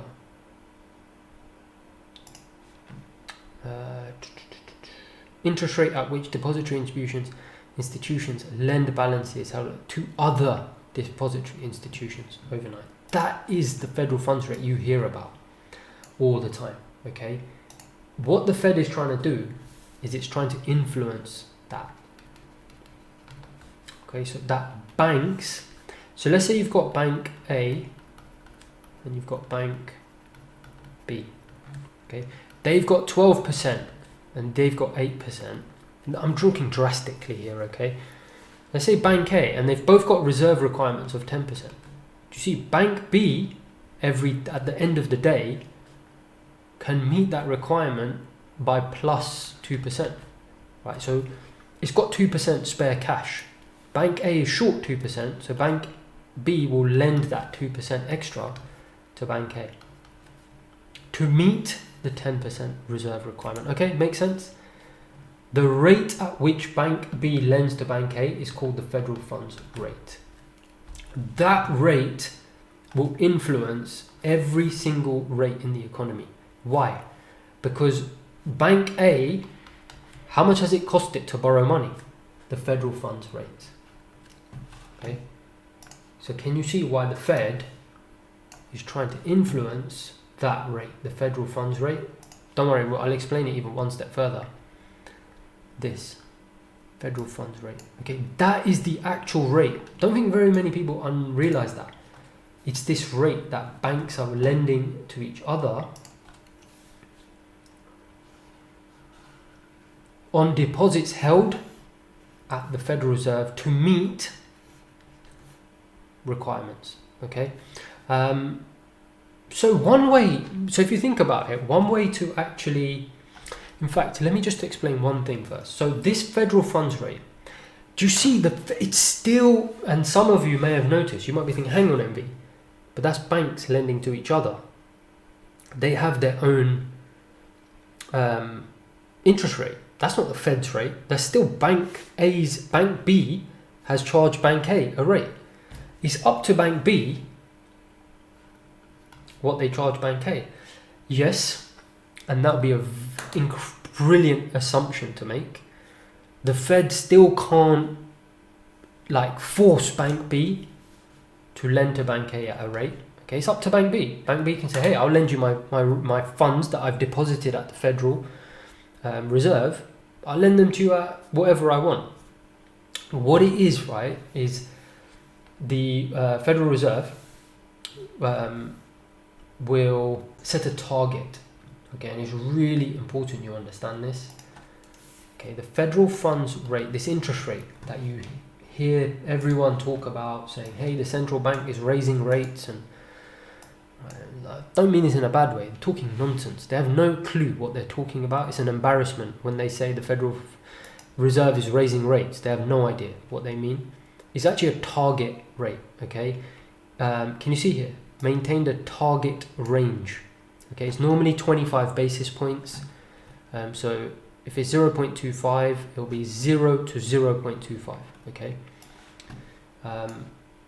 It's a range, okay? The Federal Reserve can't just force banks to say, you have to lend to that guy at 0.125%, or you have to lend to him at 0%. So you have to lend to him at 0.5%. That's not how it works, okay? It's a range. It's a target. Okay, so these funds that bank A, bank B, all of these guys deposit every single day at these Federal Reserve banks, let's recap, are called federal funds. Okay, they belong to the Federal Reserve, federal funds, right? They've given the bank federal funds. Okay, what they can do is they can lend that money to other banks who also have accounts at Federal Reserve banks. Okay, that money that these banks here are lending to each other kind of helps determine the cost of capital for these banks, right? They're borrowing from each other. If suddenly it's costing bank A, who's short on his reserve requirements, if it's suddenly costing him 0.25% more because the Federal Reserve has raised the federal funds target 0.25, you see, in theory, his cost of borrowing has gone up 0.25. He's going to pass that cost on to the circular flow of income. That is how the Fed is influencing this. But the problem is, again, and I don't mean to keep missing that step, but it is an important nuance that hopefully a lot of you would have realized, is this rate that the banks are charging each other to lend and borrow at the federal funds, their federal funds that they've given to the Federal Reserve banks. The Federal Reserve can't force them, right, to have this rate. What they can do is influencing it by setting a target. So the FOMC meets 8 times a year, and they set a target for this federal funds rate that banks are lending to each other. So what they'll say to them is, right, this is our target, 0 to 0.25%. Okay, now when you come to see this, it could be different. Right? It could be the target is 1%, it could be the target is higher, or whatever it is. The way that they do it is using open market operations. Okay, so each Federal Reserve Bank, what they will do is they will pump liquidity into the open marketplace to influence that rate, and it works the other way as well. So probably not the best example to give, so let me clarify that. And in fact, it's probably best to just clean this up a little bit. It's really interesting, okay? Really interesting and important.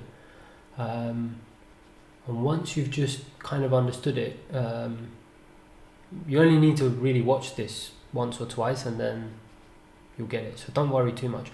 I'm just a little bit concerned because I know, even for me, this is it's a lot of information to take in one go. I did not learn this stuff over one time. It took me a long time to really understand this. So don't be too hard on yourself. Or maybe I'm talking rubbish. Maybe you understand this and it's easy. But if it isn't, don't worry. Go through it a few times and it will click. So let's start again. Okay, so you've got these banks. The best way to think of this, right, is these banks have got an account at the Federal Reserve Bank. Okay, so Bank A, Bank B, these banks here, commercial banks, okay? Bank B, and obviously there'll be thousands of them, but just to keep it simple, let's just imagine there's 2 of them. Right, they've got a bank account there, okay? Remember they've got reserve requirements, I said, of 10%, for example. Okay, so at the end of the day, and in fact, whether they've got reserve requirements or not, they can borrow and lend to each other at the federal funds rate. Okay, on these funds, why is it called the federal funds rate? Because they're federal funds. They sit where? In the bank accounts they've got with the Federal Reserve, right? So it's the federal funds, basically.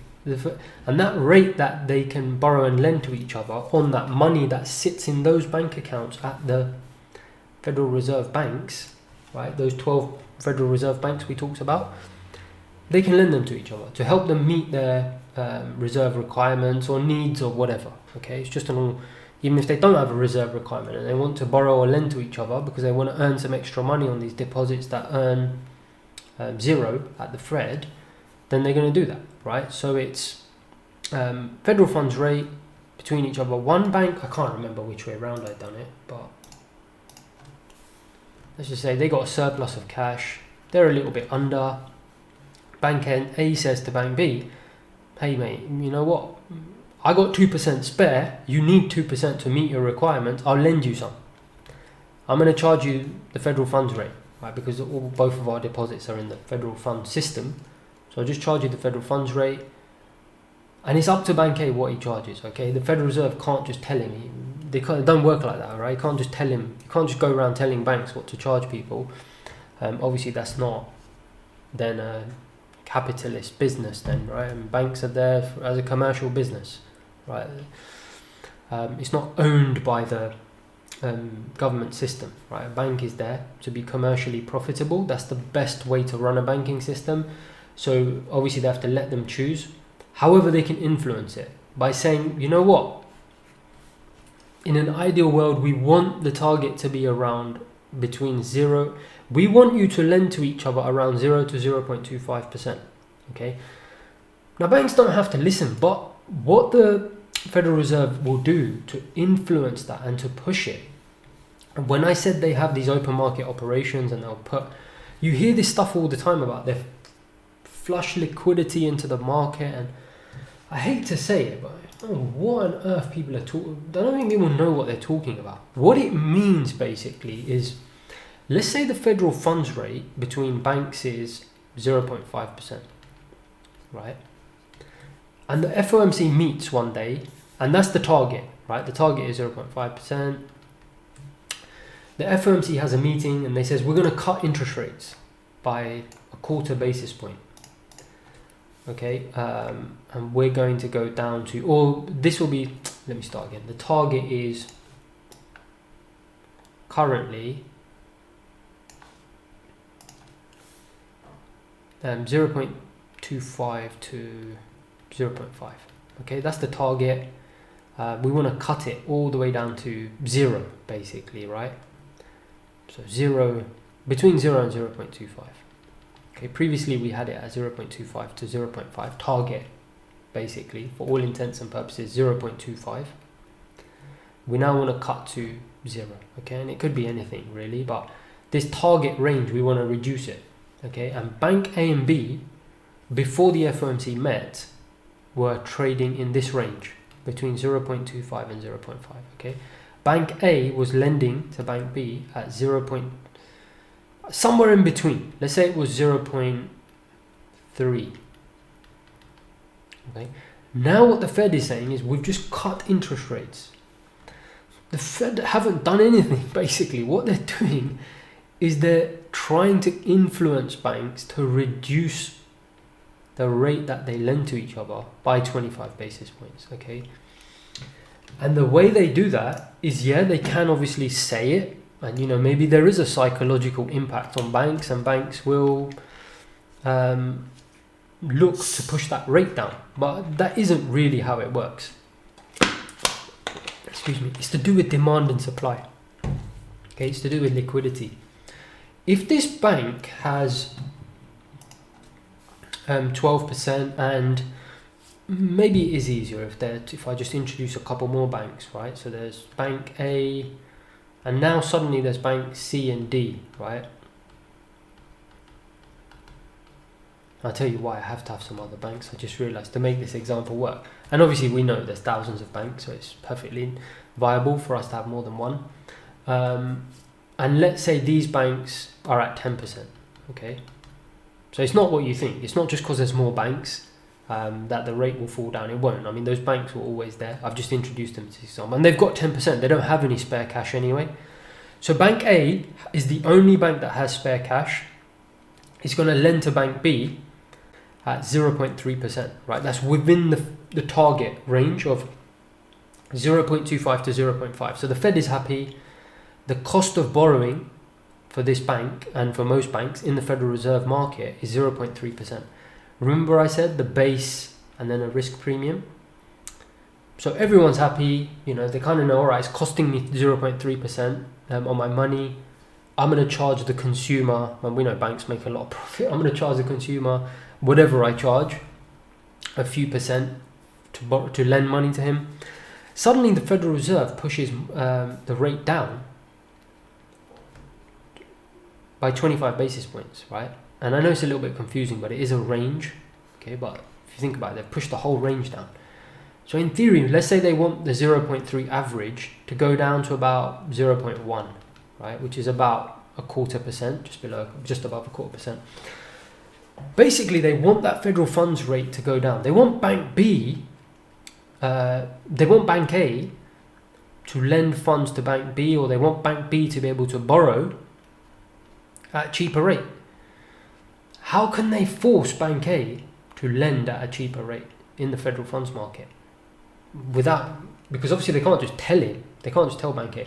So that's how open market operations work, okay? I know it's a bit of a long-winded example, but it's just not really explained anywhere. I couldn't find anything, and I don't think you'll be able to find anything that explains it like this, and that's why I'm taking some time, so forgive me for the length, and believe me, it's tiring for me as well, and I'm very hungry, but we go on, because it is very, very interesting. So what they will do is they've got a trading desk, right? And I don't know if they've got one or several or how it works exactly. You can find out, because I studied it a long time ago. I think maybe during university or business school or something, but or I may have even picked it up when I was in my time in the bank. I can't remember. But anyway, they've got open market operations, and what they will do is they will transact in the market. Okay, so what they will do is, if they want to influence this rate, if they feel that the rate is not coming down enough, that banks are not, adhering to this new target, do you agree they need it to go down from 0.25 to 0.5 to 0 to 0.25, which is the rate you see here? Okay, you see that? The current rate as it is today, see that?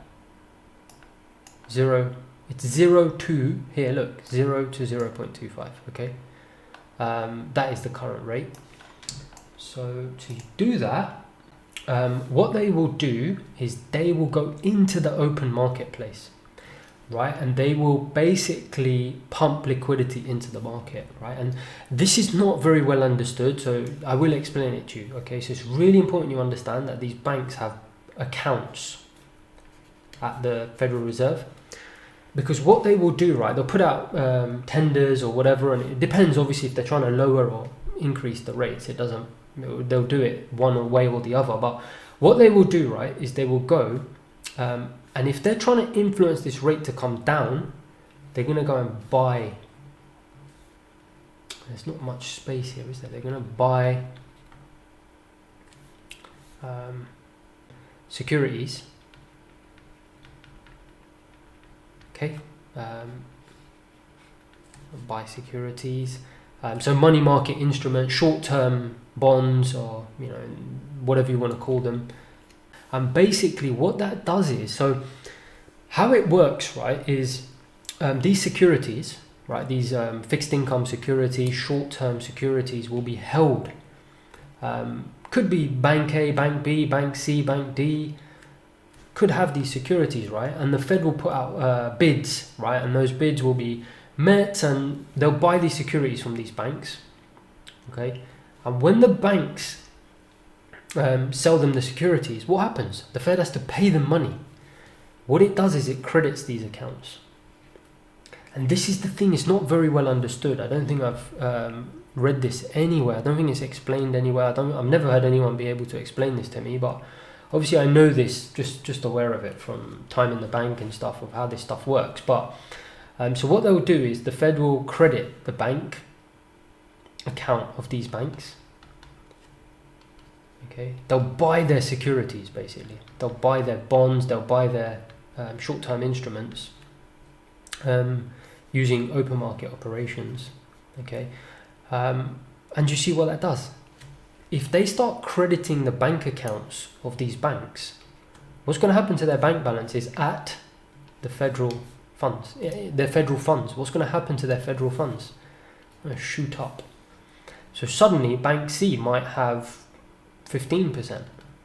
Bank D might have 15%, because the Fed has just gone out into the open marketplace and bought a ton of their assets, right, the securities, and said, hey, I'll buy that off you, I'll buy that off you, here's some money, here's some money, here's some money, I'm going to put your money into your reserve account and top up your federal funds, right? Can you see? So this 10% suddenly shot up to 15%. Why does that matter? Because, do you remember before, Bank A was the only one that had surplus funds. Now, Bank C's got extra money. Bank D's got extra money. Bank E might have extra money. They've all got extra money. They'll all be able to go to Bank B, okay, and say, hey, you don't need to borrow from Bank A. I'll lend you money. And Bank C might say, I'll lend you money. And they'll all keep saying it until Bank B says, all right, I'll borrow from the one of you that gives me the lowest rate. Do you see how liquidity pushes interest rates down? So what happens is that supply and demand of liquidity pushes down the federal funds rate, the rate that banks lend to each other. All right, so watch that over a few times. If you didn't understand it, rewind it if you need to. Just make sure it's being recorded. It'd be a big problem if it wasn't. You'd have nothing to rewind. That is essentially one very little understood thing that people just don't understand, how the Fed actually influences interest rates. And it's actually changed, unfortunately. The whole thing has changed, right? Those changes will, historically, what used to happen is because banks didn't have that much in reserve in their federal funds, small changes in open market operations would have a big influence on the interest rate. I just want to make sure that you've understood that. Okay, so let's go through it one more time. Okay, so what happens if the Fed decides they want to lower interest rates, right? What they're actually trying to do is reduce the cost of money it is for banks to get their hands on cash. Okay, and typically banks have various ways of getting hold of cash, obviously deposits, but a different source of funds for banks is to borrow from each other. Okay, so one of the ways they do that is in the federal funds market, by lending and borrowing each other's deposits at the Fed. Okay, and the way that the Fed used to force that to happen is by having these reserve requirements, right? So the banks would have to have funds, federal funds at the bank, which they would have to lend to each other, which had a rate attached to it. So basically it forced the bank to be influenced in their lending decisions, because obviously the bank suddenly had to take into account, hey, it was costing me XYZ federal funds rate to borrow money, so I need to factor that into my lending costs. So that's how they would influence it. In terms of actually changing the Fed funds rate, like I said, they can't just force the bank to do it, so they would influence that by pumping liquidity. And the way they would do that is by buying securities, okay? Buying. Again, think about it. Your Bank A, Bank C, your Bank D. Bank B's got a shortage of funds, right? We said only 8%. But the Fed comes into the open marketplace and says, hey, we're willing to buy securities from you, as in buy your bonds, buy your short-term instruments, and we'll pay you whatever it is, and put the bids out. They'll put bids out into the marketplace, and some of these banks say, hey, great price, I'll take that. Banks are just going to hand over the Fed securities for free, right? Obviously the Fed needs to pay them. The Fed will give them cash. That cash is not given in paper cash, right? It's put into their bank account at the bank account they hold at the Federal Reserve. So suddenly these bank balances, start to go way above the reserve requirement. Okay, so suddenly banks have got a lot of money they're willing to lend to each other. It's going to push down the interest rate that they're willing to lend to each other. Okay, makes the marketplace more competitive. That is how the Fed influences and exerts pressure on the federal funds rate, the rate that banks lend to each other, to go down.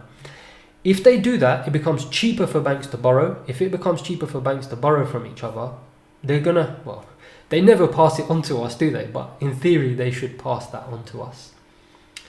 So the interest rate that we talked about in the circular flow of income will also go down.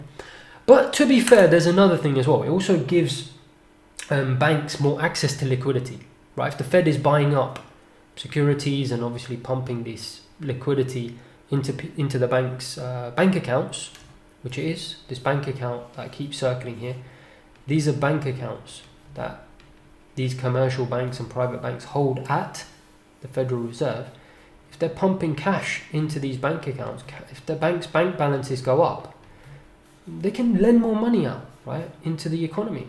And that again is going to help interest rates fall, right? It works the other way as well. If the Federal Reserve wants to increase interest rates, they want to make it more expensive because they don't want the banks to be as aggressive maybe with their lending. They'll do the opposite, okay? So they will sell securities into the marketplace. If they sell securities at an attractive rate, what are the banks going to do? Yeah, I want it, I want it, I want it.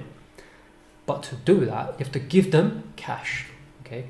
So this time, instead of the Fed putting money into these bank accounts and increasing these reserve ratios, it's happening the other way. The banks here, the commercial banks, are now having to pay the Fed to buy those securities that the securities are selling using open market operations. That has the effect of reducing their bank balances.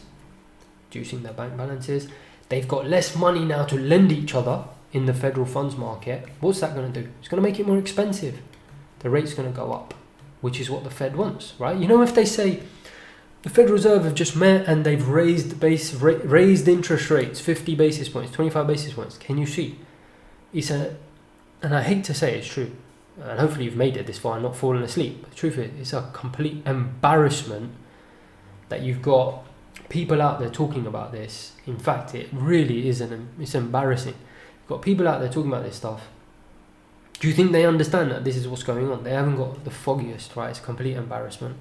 And I'm just saying that because I'm just thinking about it now, how much of a shambles it is. People are talking about interest rates going up. They have no clue. It's not interest rates going up. It's basically the target of the federal funds rate going up, and the mechanism by which the Fed will do that is open market operations.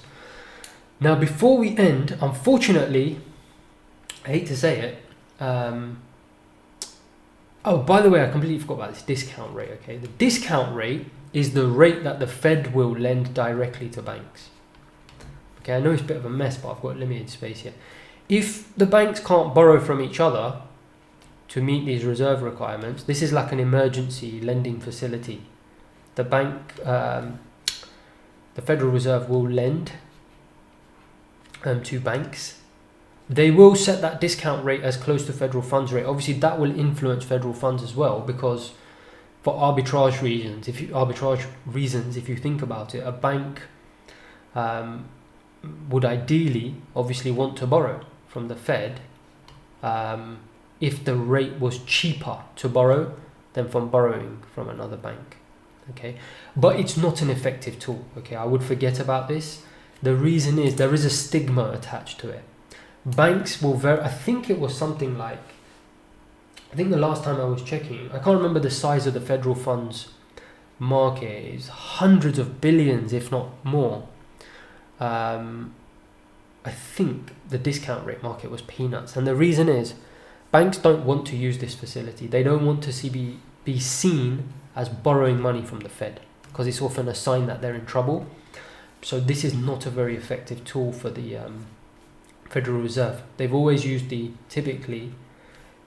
So what they've done is either historically, obviously they've changed the reserve requirements. You know, if you shift up reserve requirements, think about it. If the bank says, hey, you need to give me more money to do your business, as in instead of 10%, I want 20%, that's obviously going to have an impact on the economy, because the bank then has less money to lend.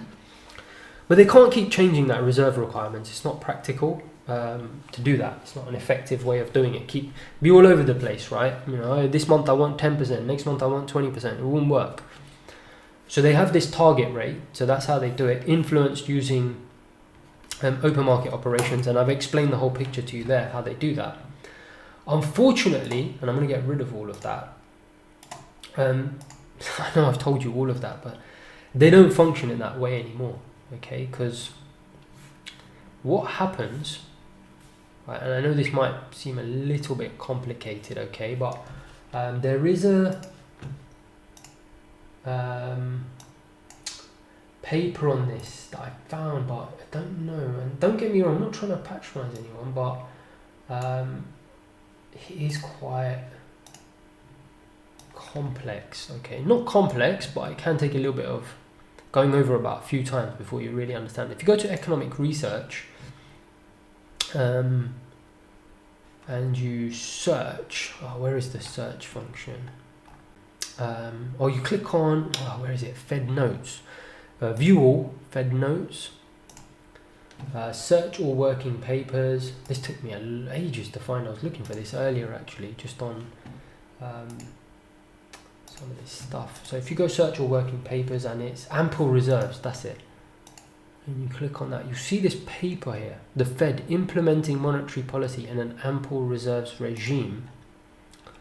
Have a read of this, see if you can understand it. I know it's a little bit technical, and some of you may understand it better than me, I don't know, but it is a little bit technical. The problem is, okay, the Fed has changed the way it does things. There's a reason for that. So you can have a read of this if you want. I've showed you where to find it. It's the Fed's ample reserves regime. So what's actually happened is they no longer have a reserve requirement ratio. So the reserve requirement has been slashed. Okay, it used to be 10%. They've now made it 0 in COVID. So what and actually in 2008 was when this really changed. When, during the housing crisis, they decided to pump a lot of money into the economy. You can actually see that. Don't know where on earth to find it. In fact, here you go. So let me show you how I found. Let me just search for it. So if you go into Google and search for Federal Reserve balance sheet, it comes up with this. I don't know why it's not working actually, but there it is. Can you see that? So Federal Reserve balance sheet, right? I just googled it. I don't know where it is on the website. I can't seem to find it. I seem to have to refresh it. There you go. Can you see that Federal Reserve balance sheet has ballooned, right, since 2008? Doesn't seem to go back further than that, unfortunately. I think there are some charts. See here. This might go back further. This is St. Louis Fed. Yeah, there you go. Look at that going back 2008. Can you see? Just popped. And then obviously with COVID, boom, just completely popped. Okay. So what this is, do you remember the thing we talked about, the reserve requirements, which required banks to hold reserves at the Fed? Okay, well what the Fed basically did is they pumped so much liquidity, as in they bought so many. Do you remember what happens when they buy assets for banks or buy securities? Right, they deposit cash. Remember that? So the bank will, that's the Fed, and we know it's the 12 underneath, but let's just say it's directly with the Fed. Yeah, you've got bank here, A, bank B. If the bank sells, these banks have bank accounts at the Fed. If the Fed sells, if the Fed purchases, right? If the Fed purchases securities, let's look at it this way.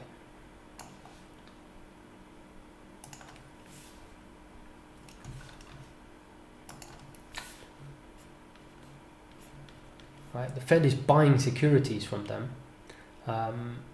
They're going to do what? They need to give them money. Right? Obviously, in banking, you're just going to give them securities for free. The Fed will say, here you go, here's some cash. Cash will go out. What happens to banks' balances? Shoots up. Shoots up. Like, think of it in the 10% terms. Just easy just to give it a number. It used to be 10%. Now it's just jumped to like 20%, right? It used to be 10%. Now it's just jumped to 20%. What it means is the Fed's balance sheet, the amount of securities that they've bought, it just starts skyrocketing, right? Because what the Fed is trying to do is they're trying to get cash out into the economy. So they're buying all these securities, right? And they're putting the money into their banks, federal funds. Like I said here, these banks have got bank accounts at the Fed. They're pumping them full of cash. So, banks' reserves pumping up 30%, 20%. It's going crazy. That is what you see here. You might see this a lot of economics research papers and news, and they talk about the Fed's balance sheet has got out of control, and this is what they're talking about here. The Fed's balance sheet has popped up. So the problem is, what that means is, and I don't want to get too technical, but that's why I suggested reading that article. Where is it? Here. Okay, when you read it, this is what they're talking about. This reserve balance. So what has happened is the reserve balances of banks has gone up so crazy. Okay, this is what this is, reserve balances. It used to be around here. Say it used to be 5% or 10% or whatever this reserve ratio requirement was. Do you remember? The bank used to have these reserve requirements that they used to use to influence monetary policy. Okay. And again, don't worry if this doesn't make sense. The first time you're hearing it, you might need to re-watch this a few times. I was really dreading this section teaching, because it is a lot of this stuff I've just taken it for granted. To actually teach it is very, very difficult, and it is difficult to understand. So don't worry, it takes some time. Do watch it a few times, but reserve and do your own research. Combine what I'm telling you with what you read and build a picture. Reserve requirements were, say, 5%, 10%. I think it was 10%. Say it used to be here. Because banks were always on the edge of 10% and trying to manage that, small changes in these reserve balances or liquidity in this market would have quite drastic impacts on the federal funds rate. So this is the federal funds rate, okay, that you see talk about. Okay, there you go. So if reserve balances went down, federal funds rate would go up quite drastically.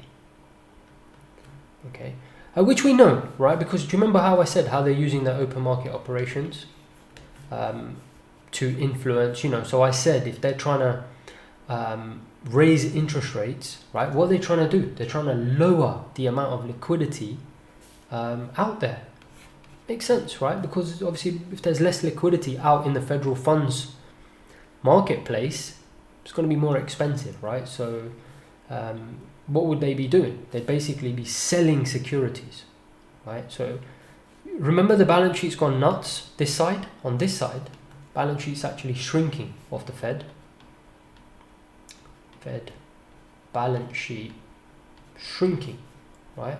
Why? Because they're selling securities in the marketplace, and when they're selling securities in the marketplace, what they do, they're receiving, they're taking liquidity out of the system. Okay, and what's that going to do? It's going to push the federal funds rate higher.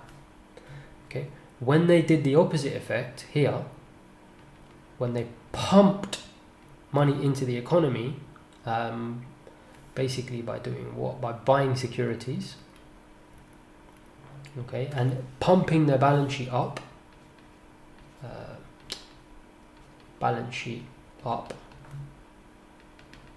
there, right?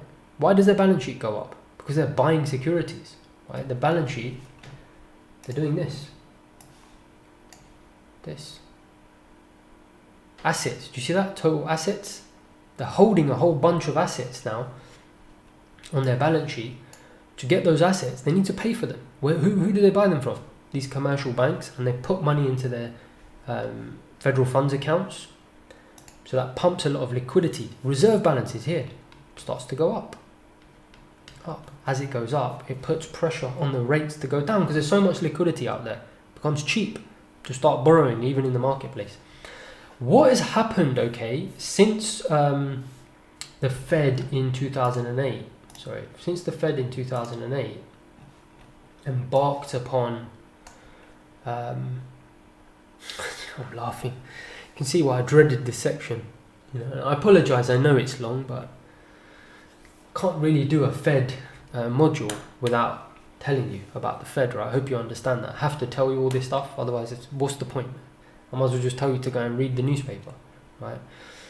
No one's going to explain this to you, so I'm just doing it, okay? So let's just do it, because it has to be done. I want you to have a brilliant understanding of this, so let me just explain it to you.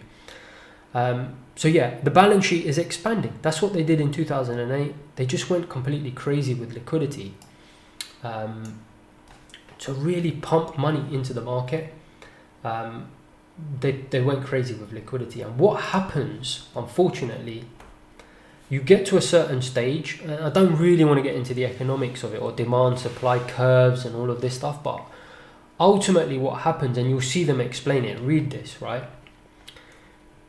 If the bank's balances are going up so much, 10%, 20, 30, the bank's got so much money, right, swashing around basically, it no longer has kind of that much incentive to do much more in this marketplace apart from earn the federal funds rate basically. And what that means is it just basically makes it very difficult for the Fed to influence the federal funds rate in the open market place, because pumping more and more liquidity and making no difference. The banks are like, hey, I've got enough cash, I don't need more cash. So that's why you see this curve start to go flat basically, okay? More and more liquidity the Fed is trying to pump into the market using open market operations. It just ain't having the desired effect anymore. The interest rates previously were changing with very small changes in liquidity pumps or taking liquidity out. It's just not happening anymore basically, because there's just so much money out there in the bank's balances. They have no incentive left anymore to change their federal funds rate. So they've had to change tact basically. So now they influence it in a different way. And I'm going to explain that to you. But you'll see it here. So what I just explained to you, it says here, all of this kind of just explains what I've said.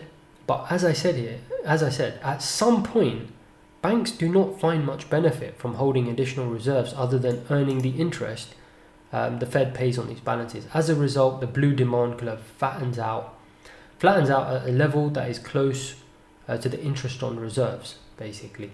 So this is kind of a new thing that the Federal Reserve has had to do to really influence the rate in the market. They can no longer kind of use these open market operations because there's so much money out there that it's just not having, if you think about it, it's just like product.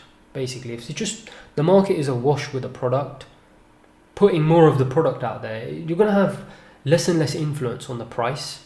In this case, money, right? So what the Fed has actually started doing now, remember I said before the reserves didn't pay any interest, right? And that was one of the reasons why banks used to love sticking to those reserve requirement ratios around 10%, because anything above 10% was earning no interest rate.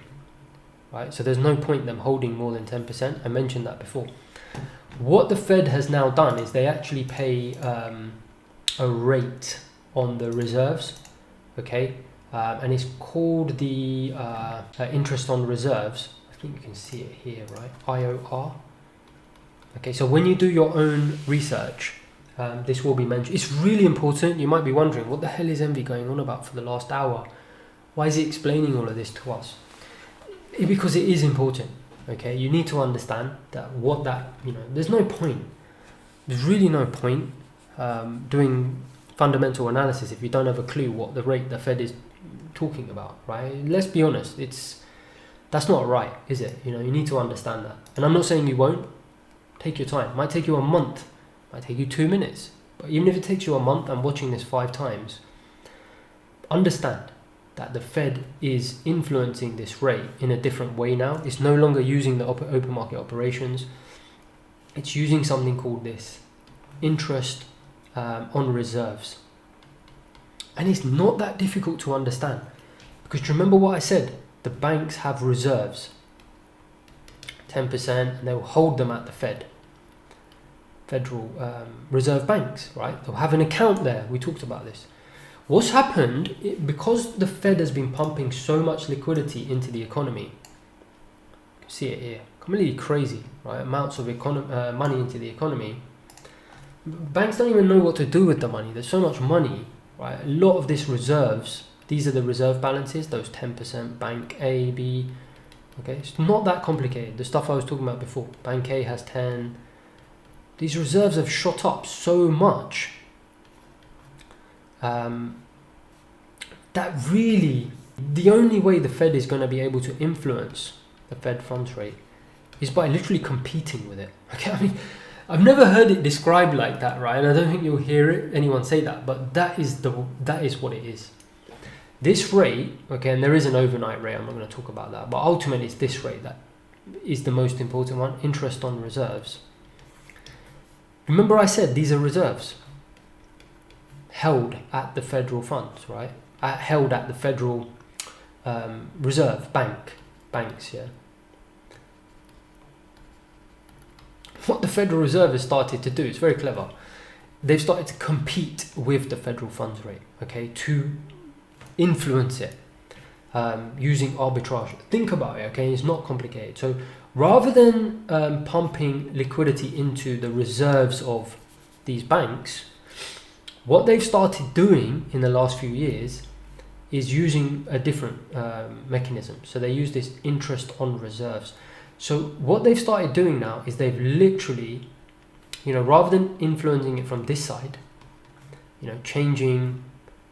influencing the amount that the banks have reserves, because obviously if the reserves change, we talked about this before, the interest rate changes, federal funds rate.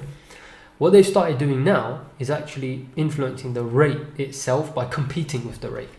So they themselves offer an interest rate on the reserves, okay? And that's why it's called interest on reserves, okay? And it's actually really simple. It's actually a lot easier to understand than the open market operation. So what they're doing, right, is they are basically saying to banks, and I don't know what the rate is, but whatever the rate is, it will be very close to the federal funds target. So it's still the federal funds target rate, okay, that you see here. There's 0 to 0.25. And in fact, I think you can see it here. If you go to the Federal Reserve website, if you go monetary policy, where is it gone? Policy tools. Reserve requirements, no, here, can you see that? Interest on reserve balances. There you go, 0.15.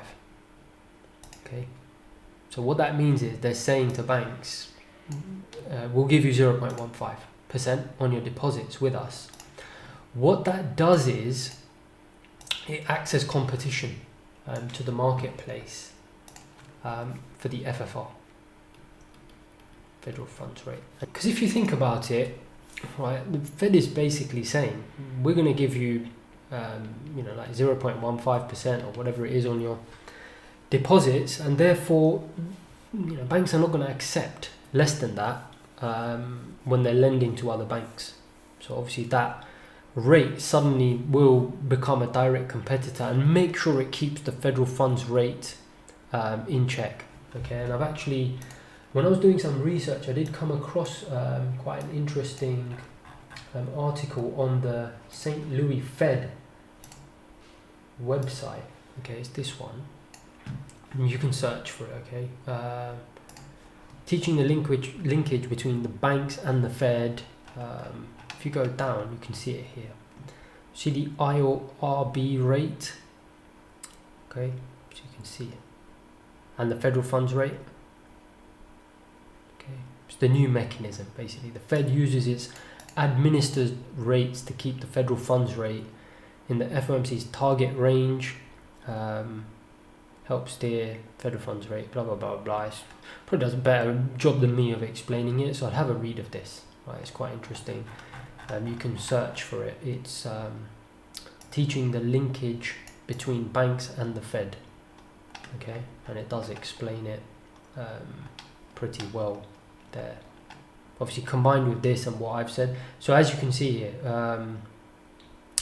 it's called the ample reserves regime. Okay, it's changed. Before they used to use open market operations.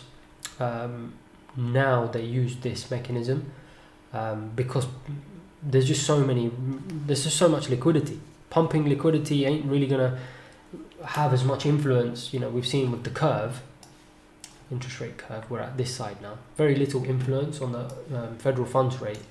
They now need to introduce this actual competition to the federal funds rate to make sure that, you know, obviously if they start putting their rate up, if the IORB goes up, then banks will demand, obviously, more when they are lending to others, right? So the FFR will go up as well. You see that here. Blah blah blah blah. Banks, when the Fed raises the IORB rate, banks earn more on the funds they place in their reserve balance accounts at the Federal Reserve Bank. Do you see why I wanted to explain a lot of this to you? So when you go and do your own research, which I want you to do, if you had read that, you might have been like, what are they talking about? Now you know. I told you they have reserve balance accounts at the Fed. This sets a higher reservation rate for banks' investment decisions. Bank will not accept a lower rate of return than this new IORB rate. Through arbitrage, the new IORB rate helps pull up similar market interest rates, including the federal funds rate. Okay. There are some other nuances. There is this overnight reverse repo rate, reverse repo purchase rate, and I really don't want to get into it because it just kind of is starting to go a little bit. I think this is about enough. It's starting to go a little bit off what's really going to help you navigate fundamentals and the market. I think that's plenty. If you want, you can do some additional research on the other administered tools or rates that the Fed uses, but I think that pretty much covers it. The point is they don't use those open market operations anymore. They use their own rate, interest on reserves, to influence the federal funds rate, which makes it cheaper or more expensive. That was the whole point, the circular flow of income. I think we've gone far enough now. They're influencing that rate that banks borrow at from each other on their reserve balances to either make it more expensive for banks to borrow money or to make it cheaper. Okay, various ways of doing that. I've explained it all. I've also explained to you how the FOMC works. I think really happy with that. Been a fantastic session. I know it went on for long enough. I'm now going to do a part C because I'm actually going to talk about the FOMC statement really briefly, so we can have a little bit of a look at that. It should be a short section, hopefully not more than about 10-20 minutes. Just going to break it out for you, kind of things that I'm looking at in terms of the Fed. But now that you understand the whole operation, you'll be able to understand the statement, what they're doing, what they're trying to achieve, all of that better than anyone. All right, I'll see you on the other side.